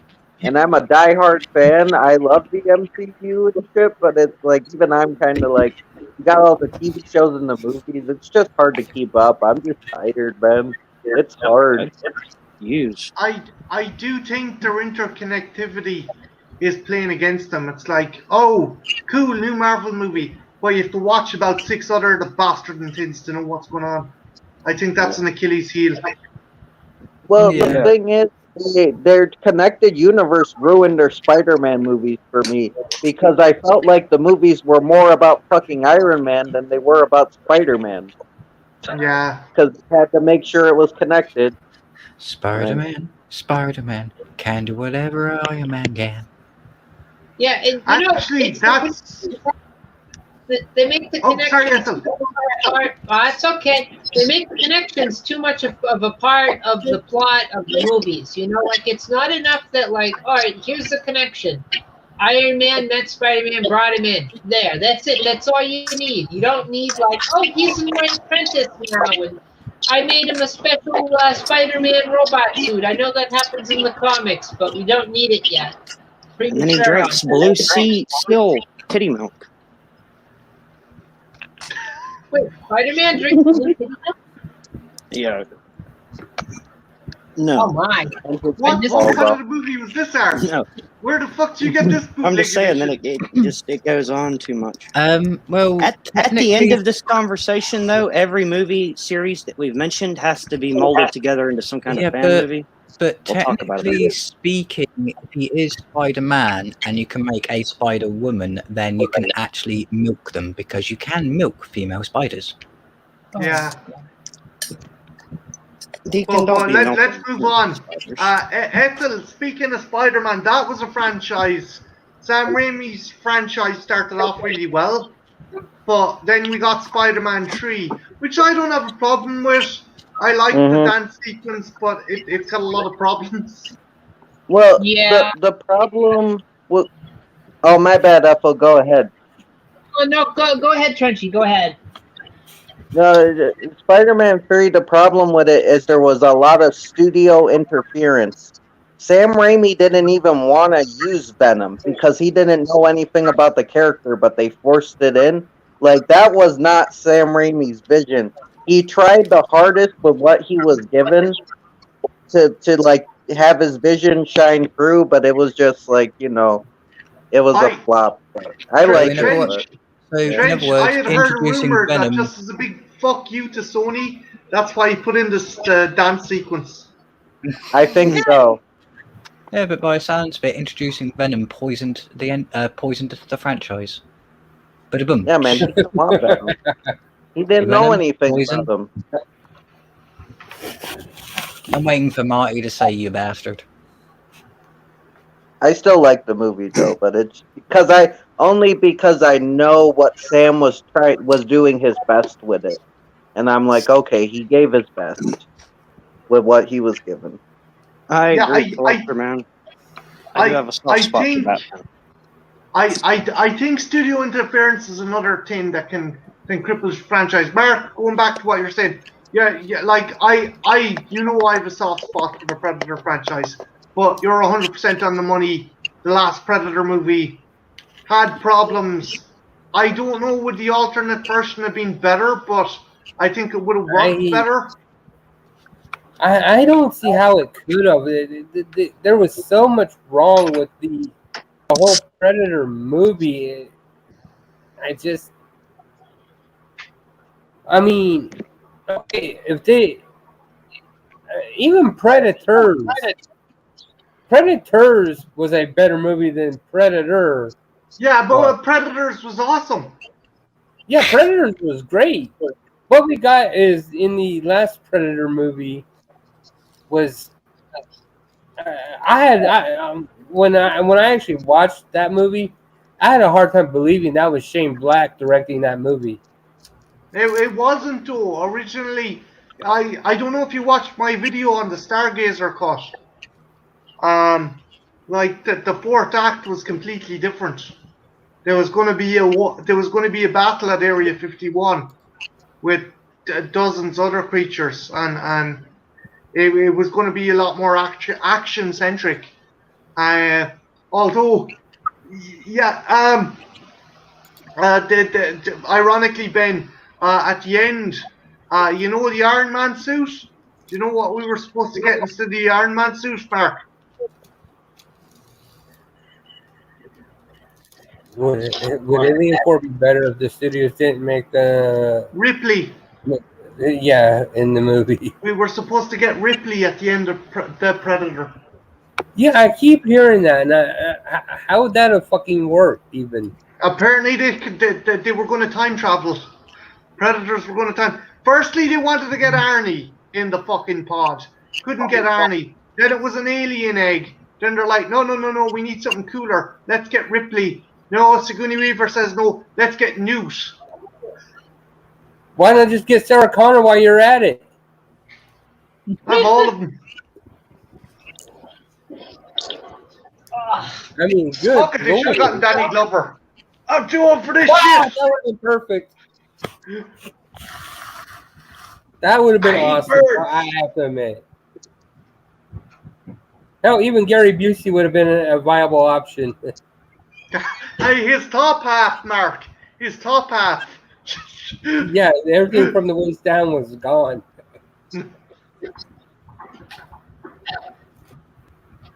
Hopefully the next one will be good. Hopefully.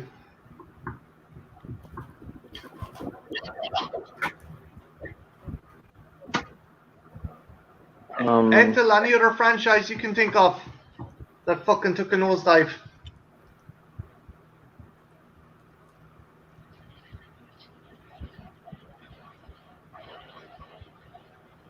Ethel? Ethel.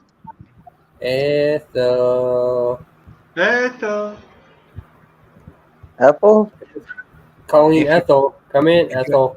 If you're trying to talk, we can't hear you. Yeah, he was Ben. He was supposed to be. He was supposed to be instead of Nolan in Predators.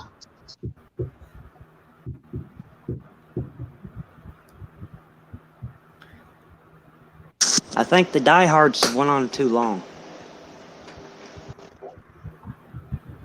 I like 1, 2, A Good Day to Die Hard. I didn't like Live Free or Die Hard. I loved fucking Die Hard with a Vengeance. Oh, Die Hard with a Fucking Vengeance. Samuel Jackson.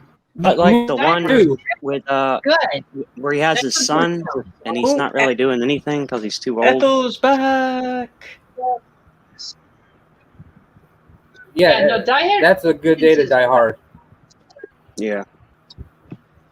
It was a good Live day to Free or die. Die Hard is not very good. A Good Day to Die Hard is also not very good. Stop after the third one would be what I say. Keep it a trilogy, but Back we to didn't the get three. that. After that third movie. Wait, We have Ellis noticeably not wanting to be in the movie anymore. Like when it happens, yeah, I mean, forget it. Sorry, Trench, what did you say? is Die Hard 3 the one with him in the cardboard box in the ghetto? Yep. Yeah. Okay, I like that movie, yeah. Why you keep calling me Jesus for? My name is Zeus. Yeah, the one with his You know son, that though, God of I think Olympus? went too far. I just Scorpion couldn't get King. into that one. The rest of them I can Yeah, forgive. I but the one take with my his son, no. baby. hook, line, and sinker. Scorpion Black. King, actually, the first one was done. I like Scorpion King, but they didn't have to make all the sequels they did to Scorpion King. There's like 8 unnecessary sequels to that spin-off movie. Yeah, isn't Ron Perlman and Lou Fringo in fucking 2 of them? I'm pretty sure. Like, I stopped. I think I watched the second one of the Scorpion Kings, and then I'm like, nah. And then they just kept popping up as trailers and shit. Oh yeah, Collector Man, we went over that fucking train wreck. Oh Which yeah. one? Oh yeah, I had to bring that bastard up. That was mentioned. Here's another franchise that again should have been a one and done franchise, and it's one that I'm really fond of, and that's The Howling. Hey, come here, Mark. We had Sybil Danning fucking tearing her clothes off while fucking Yeah, Christopher okay. Lee wearing shutter shades. How can you not like that? Okay, I'm not gonna say I didn't like Sybil Downing showing her huge boobies, but Howling 2, Your Sister is a Werewolf, is just basically bestiality porn. It There's is. that cat again. Oh yeah. And then everything after Howling 2 is just even worse. How about An American Werewolf in Paris? I haven't seen it. That's a blemish. I wouldn't even call that a franchise. Yeah, That's a that blemish. They need one to stop. I guess we would have to define what is a franchise is, because to me, American Werewolf is just a couple movies, whereas what we've been talking about is at least three or more movies in a series. But now that I like the James Bond movies, even though there's so fucking many of them. There've been a few bad ones. James Bond is weird because it's like a bad one and then a good one and then a bad one and then a good one. Valleys. I'm with Art. It's kind of peaks and valleys. Yeah. It's not consistently like a down kind of turn. Like I would never say James Bond is done. Like it depends. The next will not be good.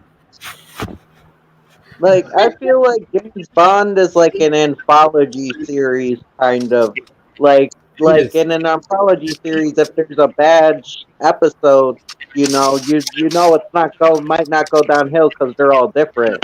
And I feel like James Bond's kind of different every movie. It's not literally you have different eras of James Bond. You have 60s Bond, 70s Bond, 80s Bond, 90s Bond, early 2000s Bond. Remember that shit? Oh yeah. Mm-hmm. The world is not enough.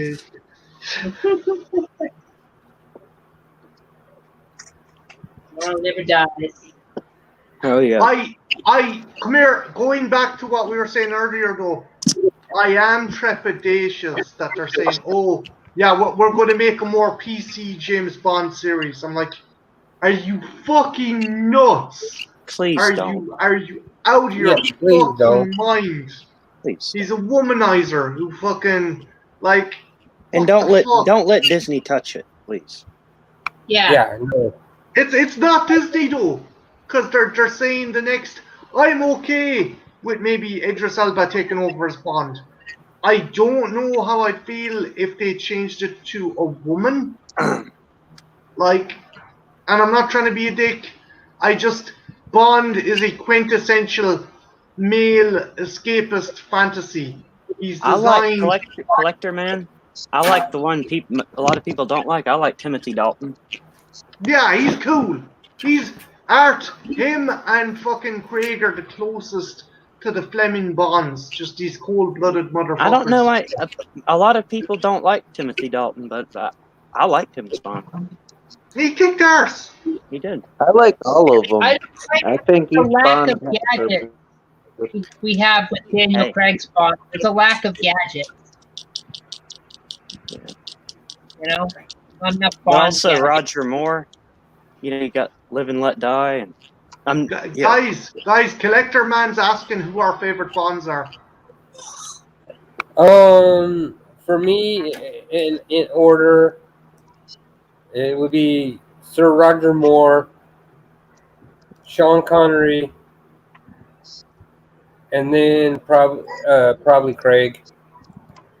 I'm with Art, Dalton and Moore. If I had to say, Dalton definitely more than Moore. Ethel, what about yourself? I like friggin' now I'm forgetting his name. John Connery and Pierce Brosnan. Those are my two I'd pick. Yep. Trench. My favorite is Connery, but right behind him is Moore and Lazenby. I really like Lazenby as well. But I enjoy Team Connery, man. Deke, as the Sean only English Connery. man in the chat, the only English man in the panel, who's your favorite Bond? Because your opinion matters the most. He is Bond. Well, in that case, we're going to have a small impasse because I don't like James Bond. What? Oh, an Englishman that doesn't like Bond. Wow. Yeah, Axel, kick him out. I don't They're like gonna, it. they're gonna Get him out. It's Deacon. They're gonna come and take him, man. I'm feeling a None- little woozy here. None of the movies appeal to me. If you're talking about what my favorite type of Bond is, probably Bale Bond, maybe. Oh gosh. But definitely Dalton and Roger Phone, you Moore. dick. But if you had to put a gun to my head and say which one would I sit down and watch, and I would say, yeah, to me they are Bond, then it's Sean Connery. Like, dude, you bring up Bond and then Ty just pops up with his Lazenby. No, I brought up Bale Bond, and then he turns up. No, but he's a huge Bond fan. Ty is Yeah. Mm-hmm. big Bond guy. Yeah, No I'd have to say offense, Sean Connery then. But Deke, would you say Harry Palmer, Michael Caine's Harry Palmer, would be your preferred alternative? when it comes to Bond, I've only watched the first one. The rest of them, meh. Okay. It's just never appealed to me. I don't see the point, because if he's an MI6 agent, he is the most stupidest MI6 agent in all of existence. He probably died from it. The reason the MI6 have to replace him and just give him the code name because he's dying from STIs. He's picking up fucking syphilis. Well, I thought that is the gonorrhea. idea, though, is eventually one will die, or quit or retire, and then it'll be a different, one, but just the code name. But no, I always thought it was supposed to be the same guy, but that's just me. Well, He's that a Time Lord. literally He's a Time Lord. because but it goes from like the 60s to the But 70s. if a criminal organization, a government official, if anyone outside of MI6 knows your name, your identity, what you look like, you are not a secret agent. You are bait. Look, they were definitely aimed towards Americans. I'll tell you that. James Bond movies. Yeah. They're not aimed at British people. They're aimed at Americans. But okay, Deacon, one James more Bond is shot. great. James Bond Jr. Would he have been your favorite James Bond? I prefer Sherlock Holmes Jr. over that. James Bond Jr. chases scum around the world. Give me young Sherlock Holmes any day. Carmen Actually- Sandiego. He can He kind of learned the sound. game from his Uncle James. Now he's there to the name James Bond. I'm gonna throw another franchise out there that is overdone, and that's Black Christmas. Oh, It's the Black Should have Goo. just left with the remake, man. With the It's the first Black remake, Goo. Just left it alone as Black Christmas, the original. I'm gonna. oh, I like I'm the gonna. remake. Oh shit. See, I told you he'll get heated about 007. Oh, go ahead, Apple. My bad. Well, I was gonna put this out here. Do we really I'm bringing up Men in Black? Did we really need yet another movie, but this one without Tommy Lee or Will Smith? Do we really need that? Oh God! After 3, it's pointless. Men in Black. Yeah. International. Also, not Yeah, being a dick, but it's called Men in Black, right? Men in Black. Okay. Oh, Like- oh no! The thing that annoys me is it's called Men in Black International. So you've got 2 Americans in the UK. You couldn't No. have found 2 UK agents to work in the Men in Black. What's made for the American audience, Deacon? I know, but you're driving away your British audience by turning around and saying no English agent in the Men in Black could be useful in England. Isn't fucking Chris Hemsworth's character supposed to be English? No, but he's a stupid ass. Oh, Isn't Chris Hemsworth most of his characters stupid asses?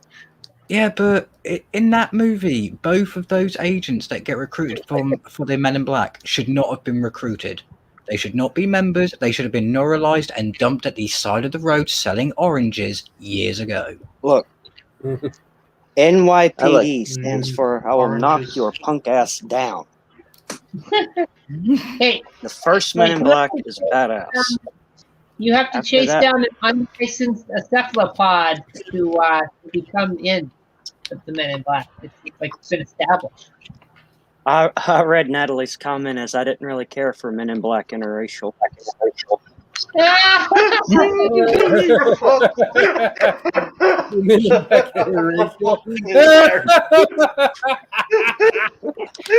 So I just read that. I think you're looking on the wrong site. What version of the movie Pornhub was is- she watching? That's what I want to know. Yeah, Sorry, Natalie. there must be a All right. parody of it somewhere. Men in Black. All right, well, I'm not going to touch that one with a 10-foot pole. That's We're what gonna go she on. said. We're gonna go on to the next one, guys. This might be controversial, but Doctor Who. When should we stop? When should we stop Doctor Who, or have we reached that point? We reached that point on Doctor Who a long time ago. I disagree. And I'm not going to fucking shit on Jodie Whittaker because I think the idea that's a character that you could have a female counterpart with. Again, I think they're trying to push a kind of whole PC SJW fucking message through the plot, and it's affecting the franchise. Like they wanted a female Time Lord, and they want to follow a story like that. We had one years ago, back in the 80s. We had the Ronnie. You know? What Ethel? What do you think of Jodie Whittaker as the Doctor? I don't like her portrayal of the Doctor, but it's not Jodie Whittaker's fault. It's the writing is bad. Yeah. The writing for that show is bad. It's gone way downhill. Yeah. And he seems to rely too much on trying to emulate previous Doctors in certain places instead of trying to make the Doctor her own character. Yeah, the Doctor's supposed to be somewhat original each iteration and not like just the same character looking different. Since we're talking controversies, let me make my own controversial statement right now. There hasn't been a good Doctor since David Tennant. Questionable. I would agree with you. I would agree with you on certain aspects, Mark. There hadn't been good Doctor Who stories since David Tennant. I think fucking Smith was good. I just think they kind of focused on him being the young kind of hip Doctor a bit too much rather than the stories. The thing is, I think David Tennant's a little overrated. Like, I feel like there's other Doctors that were better. I don't really see. I like David Tennant enough, but I don't see the big thing. Mostly, it was just like, I guess he was the sexy Doctor, but I don't know. Oh yeah.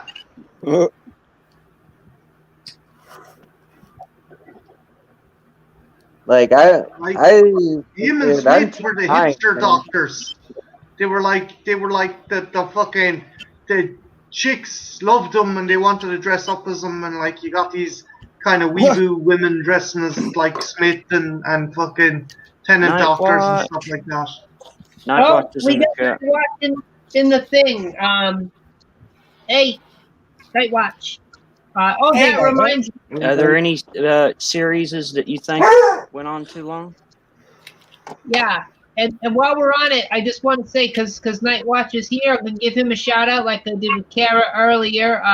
Night Watch is back. He's got his channel back. He's back in action, guys. If you've not checked him out and you're watching this right now, head on over there. Check it out. Good review. Subscribe. Yeah. Make sure you Hellraiser. submit to the Nate. And he's saying Hellraiser is his nomination, which I'd agree. We've gone a little bit far on the Hellraiser series. Yeah. I liked 4. I like actually like Bloodlines as well, just because they give you the origins of the box.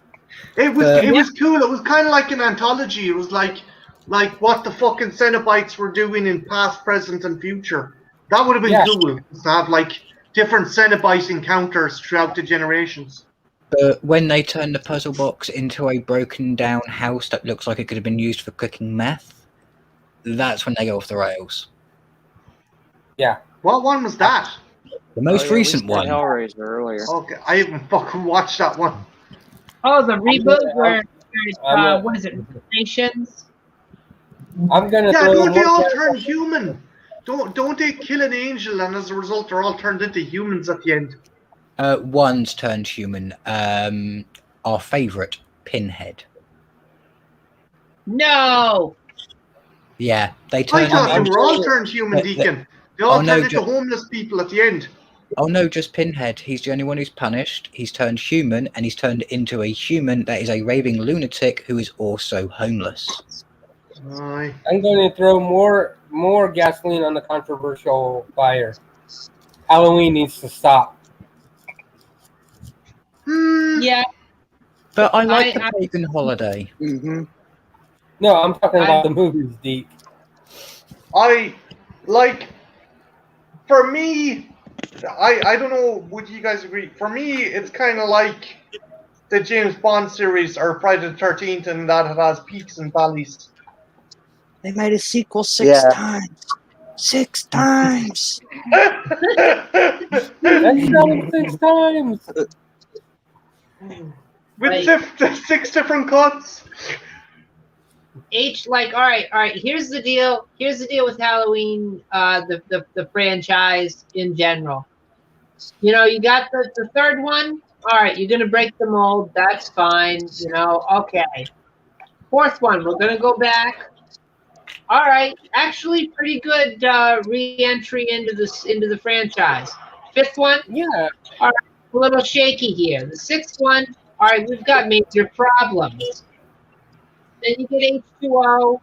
Then you get H2O Halloween should have ended. I That agree. was like- H2O was the shit, man. That Yeah, was H2O Laurie, was that franchise. They're like, oh, new badass Lori. I'm like, no, Lori was at her most badass in H2O. That was the most badass Lori ever got. This one ain't got shit on her.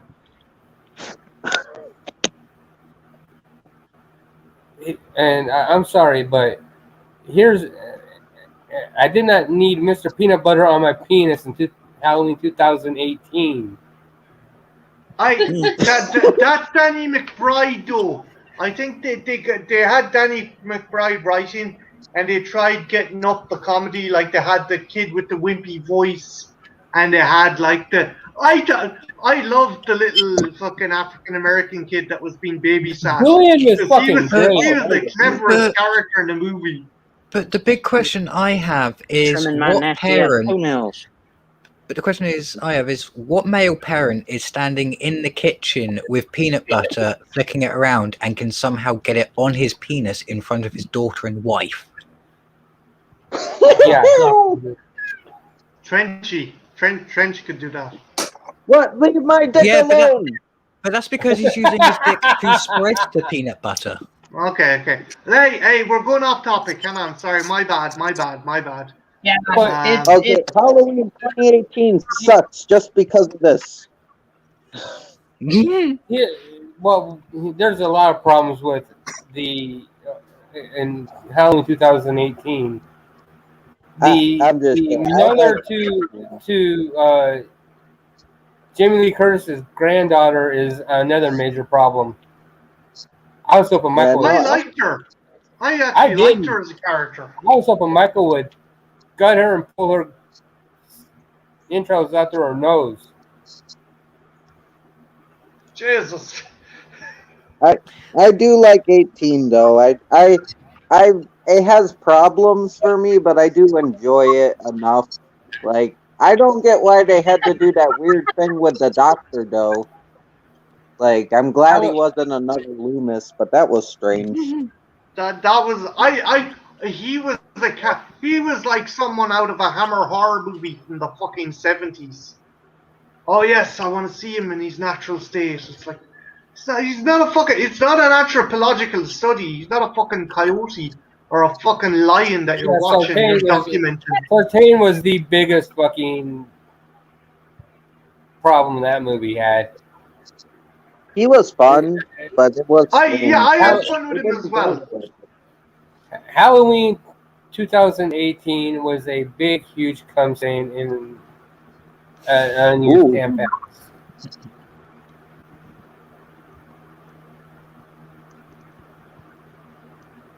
Exactly, John.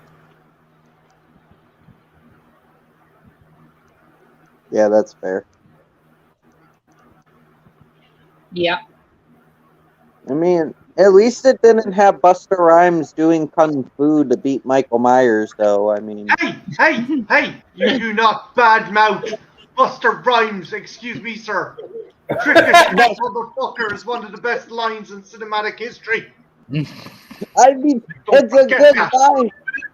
But couldn't he have just pistol whipped them or something? Did it really have to be kung fu? No. I mean, no, he was established. His character was established that he liked Shaw Brothers martial arts movies, and he had to have a one-liner. Like, at least Tommy Doyle used a friggin' lead pipe. Like, Yeah. you know? And he had and I'm sorry, but Buster Rhymes sitting there poking his fingers in Michael's chest, or in his forehead, going, "What, you stupid motherfucker?" Michael would have gutted Buster Rhymes right there on the fucking spot. Maybe he's just a Buster Rhymes fan, Mark. Maybe he just really likes Buster Rhymes' fucking album, discography. He would have shoved his knife up Buster's ass and turned it sideways. I'm now just getting images of Michael walking around with a headset, just going, "Don't Buster Rhymes, yeah." No, Deacon, what you need to do is we need to get like that scene from the first Halloween where they're showing him drive really fast in the station wagon, and you just put like Buster Rhymes music coming out of the windows there. Trinchy, I got your next project for you. You're gonna put Michael Myers in the Waynesboro pinup blasting Buster Rhymes. I'll try. That. No, I'm kidding. But Buster Rhymes was a fucking tactical error in that part. See, I think if they do make another Halloween movie, then they should definitely get Will Shatner involved, so that way he can actually skin him and take his real face and go, "I am now the real one." Oh, fucking, he digs it. With Shatner, would probably be dead, so Michael literally has to dig up Shat's corpse and skin him. Someone say trick or treat, motherfucker. Yes. Ethel speaking. So have we already talked about Trek? We mentioned it briefly, but I think you're probably the best one to mention this since you've gone and watched it and explained it to me. Star Trek Discovery. Oh God. So yeah, the ship is powered by a fucking giant space flea. Yeah. What the fuck? A giant space flea. Yeah, a tardigrade.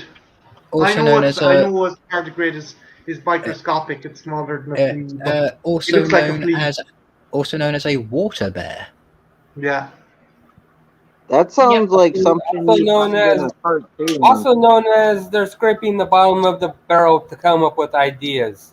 Oh, It also add to the fact it doesn't look like Star Trek, and you've got Michael, whatever her face is, with her Burnham. super suit. Burnham with her friggin' super suit. Oh yeah, And she's then- got an Iron Man suit that turns into a robotic angel that can fly through space and time. Yeah, like that's not Star Trek. That's some other show. But How- not Honest to God, How Discovery makes fucking Enterprise look like 2001: A Space Odyssey. I swear to Jesus. how about the Star Trek Discovery lawsuit that they had to Oh, the settle video for? game! They've Yeah. stolen stuff off a video game, right? It turns out that they pretty much plagiarized everything from that computer game. Characters, character descriptions, the tardigrade, how it works. Also, Deacon, if you look at the designs of some of the ships and some of the suits and some of the weapons and some of the robots, I'm getting a very big Mass Effect vibe. Yeah, they had to settle out of court, otherwise it was going to drag on for years. We don't know how much they settled for, but they settled. They made a comic book, Junebug, where Doctor Who actually does enter the Star Trek universe and does battle with the Borg. Yeah, and if anyone else is interested as well, fucking Star Trek meets up with the X-Men. There's a funny bit where someone goes, Dr. McCoy and Beast, and fucking Leonard McCoy are like, yes. Yeah, and we learned that Spock can take out Wolverine with the Vulcan neck pinch. Yes, but Ethel fucking Dave in the TNG one, we also find out Data and Colossus are evenly matched. True. They're same strength. We don't need any more matrices. We're I didn't getting like one. it. I didn't. Oh fuck! Yep, Really? we are. Yeah. Yeah, Yeah. it's It's coming good that I soon brought to it up. HBO Max. One was enough, honestly. One That Matrix the was only good the one other was two the were first. shit. They were complete Yeah. shit. Look, You have the albinos with the dreadlocks and the. I think we can all agree that the best Matrix ever was John Matrix. No, the best Matrix ever was the Animatrix. I'll be back, Bennett. John, I'm with Ethel. John Matrix is brilliant. You remember when I said I'd kill you last? I lied. Remember when I said I'd kill you last, Sully? I lied. This is my weak arm, solely like fucking Arnold, who has fucking tree trunk arms, has got a weak arm. Hey, this is my weak arm. Hey, Art, let my friend sleep. He's dead tired. I ate green berets for breakfast. Right now, And right I'm very. now, I'm very hungry. No, it's funny when him and the one dude are fighting, and they keep saying all these fucking great lines, and the one woman's like, "These guys eat too much There's red too meat." much red meat. That was right on Sean. It's like, this green beret's about to kick your big ass. Predator. That's one of the greatest fist fights in movie history, right there. This green beret's about to kick your big ass. I ate green berets for breakfast. Right now, I'm very hungry. These guys eat too much red meat.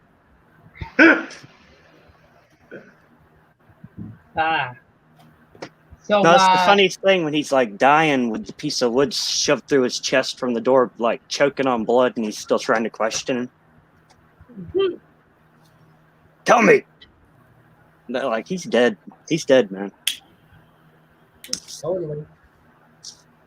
I like the gag reflex she has when he gets impaled, though. It's like she's like, That was awesome. No, when they bust through into the adjoining room next door and they're like filming a porno or some shit in there. yeah, that was great. It was like an 80s style porno with like big ass hair. It was. No, and the little girl, Alyssa Milano, too, and like one of her first things ever. That was right. I would say shortly right after Who's the Boss ended. Yeah. Because she was right, like almost. She was right in that pre-teen age where. It was one of the first actual movies, right? Yeah, Like roles. that was her That was like her first legit movie acting role that I can remember. Yeah. Why don't they just call him Girl George? Make things a lot easier. Dad. That's so. Wait, what? Arnold's spoken about Boy George in one scene in the movie. He's like, why don't they just call him Girl George? Make things a lot easier. I'm confused. George, Yeah, it's the jungle. So, does anyone know other franchises they want to put up for discussion before we close it out? 'Cause I feel like we're getting close. And, I disappeared. Ooh, Roseanne. what? No Pan? David Roseanne, Pan? man. That's how it used to be. No, Roseanne with the fat chick and the Roseanne, the the other last fat season. guy. Frenchie, how does that qualify as sci-fi or a movie? Well, she's not even in it Well, anymore. It's not called Roseanne. But we didn't specify sci-fi or movie. We specified Well, franchise. it's sort of implied, but it doesn't matter. Sunday, when do you lose a Look, franchise? Lord of the Rings. Oh 'Cause yeah, they keep going with these different things, trying to But keep it going. if it's dragging it out. sci-fi, we can't include Lord of the Rings because that's fantasy. Calm down. yes. We can we can- definitely include it. But then we have to include Roseanne too. Well, technically, Roseanne I don't is give a damn if we sci-fi include because Roseanne. at the end of the season, Dan is dead, but in the new season, he's back to life. So if that Yeah. ain't fucking science fiction, I don't know what is. They reanimated him. That's why he's My all bad, wrinkled. I thought that. Looks diseased. They cloned him. Nah, my bad. I apologize. No, she said it's okay, something. Trixie. He came back Was as it? John She said Badman. something racist. Wasn't that what the big deal was? Yeah, she made a comment and she didn't think about what she was saying, and it was racist. And then instead of just apologizing, she tried to make up some story like she's on medication or whatever, and like it's like, oh, come on, like come There's on. if somebody needs to be Well, on you medication, can't do the it's for show ban. without winning. Sorry, Marty. I what? think she said something about Kamala Harris. Yeah, she said something about She Kamala Harris. called. She said Kamala Harris looked like the apes in Planet of the Apes, and you don't do that. Like, even if you're not trying to be racist, you don't do that. But I don't think they should have done the show without her, because you can't do the show without Roseanne. You should have just stopped the show. It's her show. Like they should have just like, I don't know, like it made things worse because what she should have done is Isn't she it called should the have. Connors now or something? Yeah. Yeah. Yeah.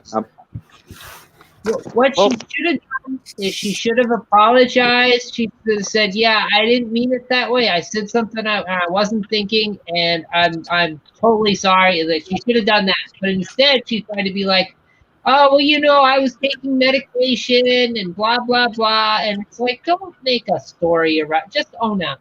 Just own up.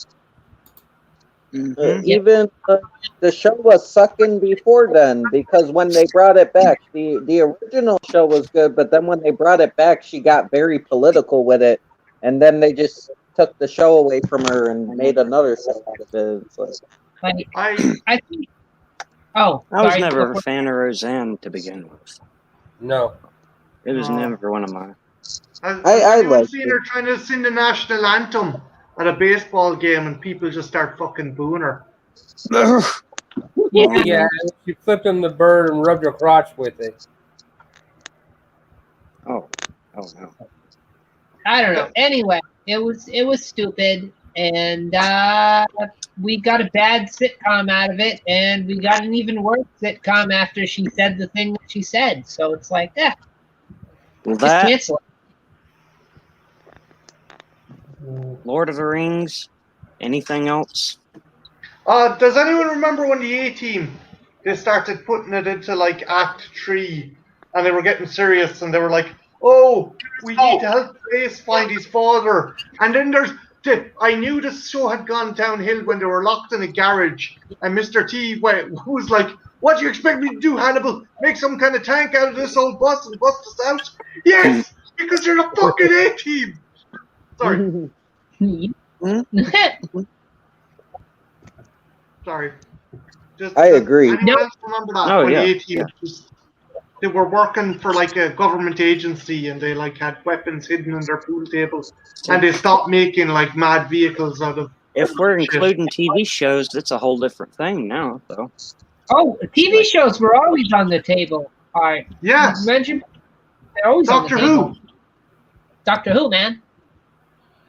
Oh yeah, you're right. I never saw Doctor Who. I was thinking like you were talking about movies.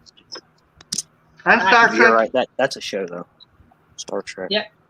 Star Trek and fucking Roseanne. That's a Well, show. there's just so many shows that just go on too long. The Walking Dead. I like it. I'm still Walking trying Dead to. should 3 seasons ago. That is the fact, Mark.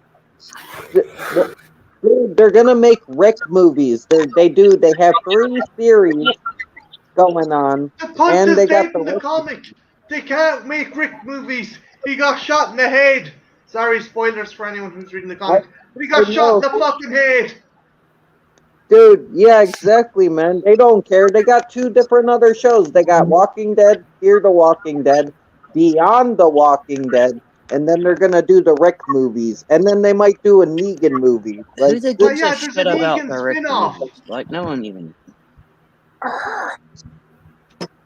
Like, Yeah, they need to- I quit watching the Walking Dead after season 8, and I'm glad I did because it's just fucking bullshit. I'm gonna say something. After they got to the town. Sorry, Marty. Go ahead. No. It works for a comic, but as a TV show, kind of like you're going to get the audience is going to get bored. I'm going to dominate a show that both Natalie and Trench will probably kill me, but honest to God, after season 4, Supernatural just lost me. I get it, man. I've never been a big fan of Supernatural either. No. I like watched it. them all, but the thing But you're right. is, like, season 5 was supposed to be the finale, and they still haven't made a better episode than that season 5 finale. And I love the series. I love the new seasons. I have fun with it, but they still haven't beat that season 5 finale. There's nothing better than that. Like, what can you do with it? You know, I mean, it's you reach a point where there's so many episodes and they've done everything they could possibly do. It's like it's time. Look, You know? they could stop doing Simpsons, and I wouldn't Yeah. care if they brought back King of the Hill. Yeah, I agree. Stop doing The Simpsons. Stop doing Saturday Night Live. I know neither of those are science fiction, but you know, fuck the Roman mix. No, it's just Natalie. They kept on doing. Like, I had fun with the Scooby-Doo episode and stuff like that, and the one where they realized they're a TV show and go to a Comic-Con. Oh But yeah, bar that, I just the episode where they go to the theater and it's the teenage girls that are obsessed with them being like gay, and it's like subtext. It's subtext, and they're like, we're brothers, right? It's subtext. I love it. I love that whole show. That entire. I do, but it's just like, Definitely. yeah. Natalie. Yeah, and it's a good show. Like nobody's downing it. It's just like after a while you feel like, okay, we need to stop. It gives me that Phantasm 2 feeling where they're in the black muscle car with the yeah. trunk full of weapons and they're driving around. That's Yeah. Phantasm is obviously a massive influence on that show. Like the Yeah. Hemikuda and the That was another franchise that stayed around way too long. Phantasm? Fantastic. Yeah. I've only seen the first one. They're all After completely different than that first one. After the first three, I was done. There was no more enjoyment to be had in those movies.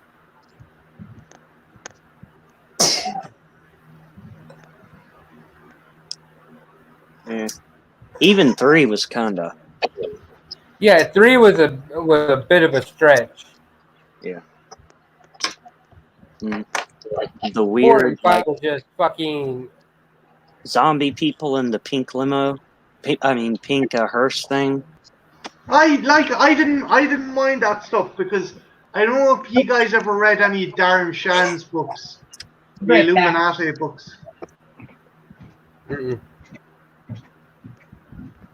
I read his Vibes off Circus that. to Freak. His Circus to Freak. I started reading that. I got like 5 or 6 books into that, and that was good. I like Darren Shan. Yeah, his stuff is very, very reminiscent of Phantasm, I think.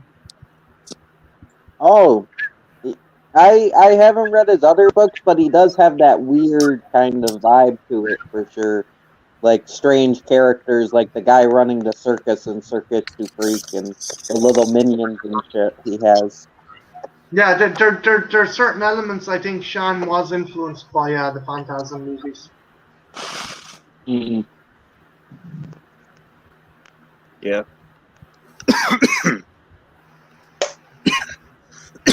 I liked it though because they went back to Western times. There was like a bunch of different things with that show. Yeah. Mm-hmm. Ethel, any other series or franchises you can think of? Mm.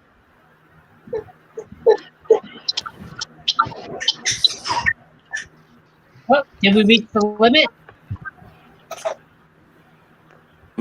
Sorry? It got quiet. I just got back in here. Did we reach the limit? Are we out of series? No, I was just asking, is there any other you can think of? Like,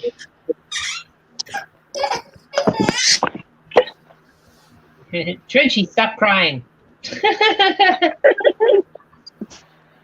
But it's so sad.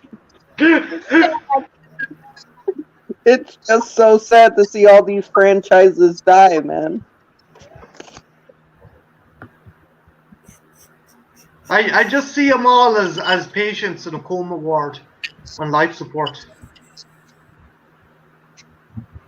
Yeah, but anyway, I think we've reached it. I'd like to save stream time because this Friday we got watch along with Friday guys doing first spaceship on Venus, and this coming Sunday we've got the Species franchise we're going to be talking about on Sci-Fi Sunday. So like. Should be pretty good.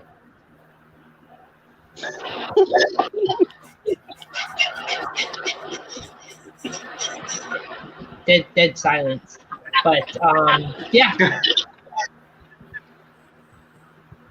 So yeah, I think we covered everything and everything for the most part. Science fiction and horror included and not included. So I want to thank everybody for joining. I want to thank Marty, Trash Picture Show. I want to thank Mark's Monsters. I want to thank Trenchy, Soul's Trench Go, Deacon Monster, and Art. Friggin' Art. And I want to thank everybody who's been in the chat. We got Junebug, we got Natalie, we got Nightwatch, we got Ben Grimm, we got John Steele, we got Full Moon, we had Jesus, who am I forgetting? I'm forgetting lots of people. Collector Man. Collector Man. We had freaking Collector Man in here. So like, yeah. It's been good. Thank you, everyone. And anybody, Marty, what's next for you, man?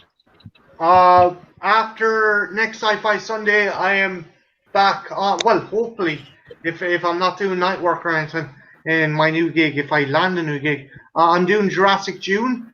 We're going to be discussing all the Jurassic Park movies, and for my birthday, I'm thinking of having a Jurassic Park watch along. So Sweet. Mark, what's next in the pipeline? Well, after I get done with the Scream franchise, I'm going to do Child's Play. Sweet. It's gonna be good. Trench. Anything coming up? I'm working on I'm working on the Peanut Butter Falcon review. It's one of the first reviews I have to edit because I keep realizing I left shit out that I wanted to talk about, so I gotta edit that. But that's it. Like I don't know what's next, but we'll see what happens. I guess. Sweet. Deacon, projects, twitching. What we stalking around? What's up? On the 25th, I'm going to be doing a Terry Pratchett live stream. So if people want to join, more than welcome to. And I'm also working on the Monster Manual for Ghoulies. And that's about it at the moment. Sweet. All right. Anything coming up? Anything you want to promote or anything to say? Last final words? Oh, me? Yeah, you Well, man. me and you tested out my StreamYard last night, and we got that figured out. So who knows Who knows? Yeah, there could be grand things coming from Art. So keep your eyes peeled and subscribe to all these fine people with me tonight. And I implore you, check out some of the people in the chat and some people I featured during this episode. If you're watching this in the future and you weren't here for it, and yeah, I will see everybody this Friday doing first spaceship on Venus, and I will see you guys next Sunday for Species. Thank you very much, guys. Adios. goodbye. Arrivederci. Goodbye. Sean now. Goodbye, cruel world. I'll be back, Bennett. He always says that.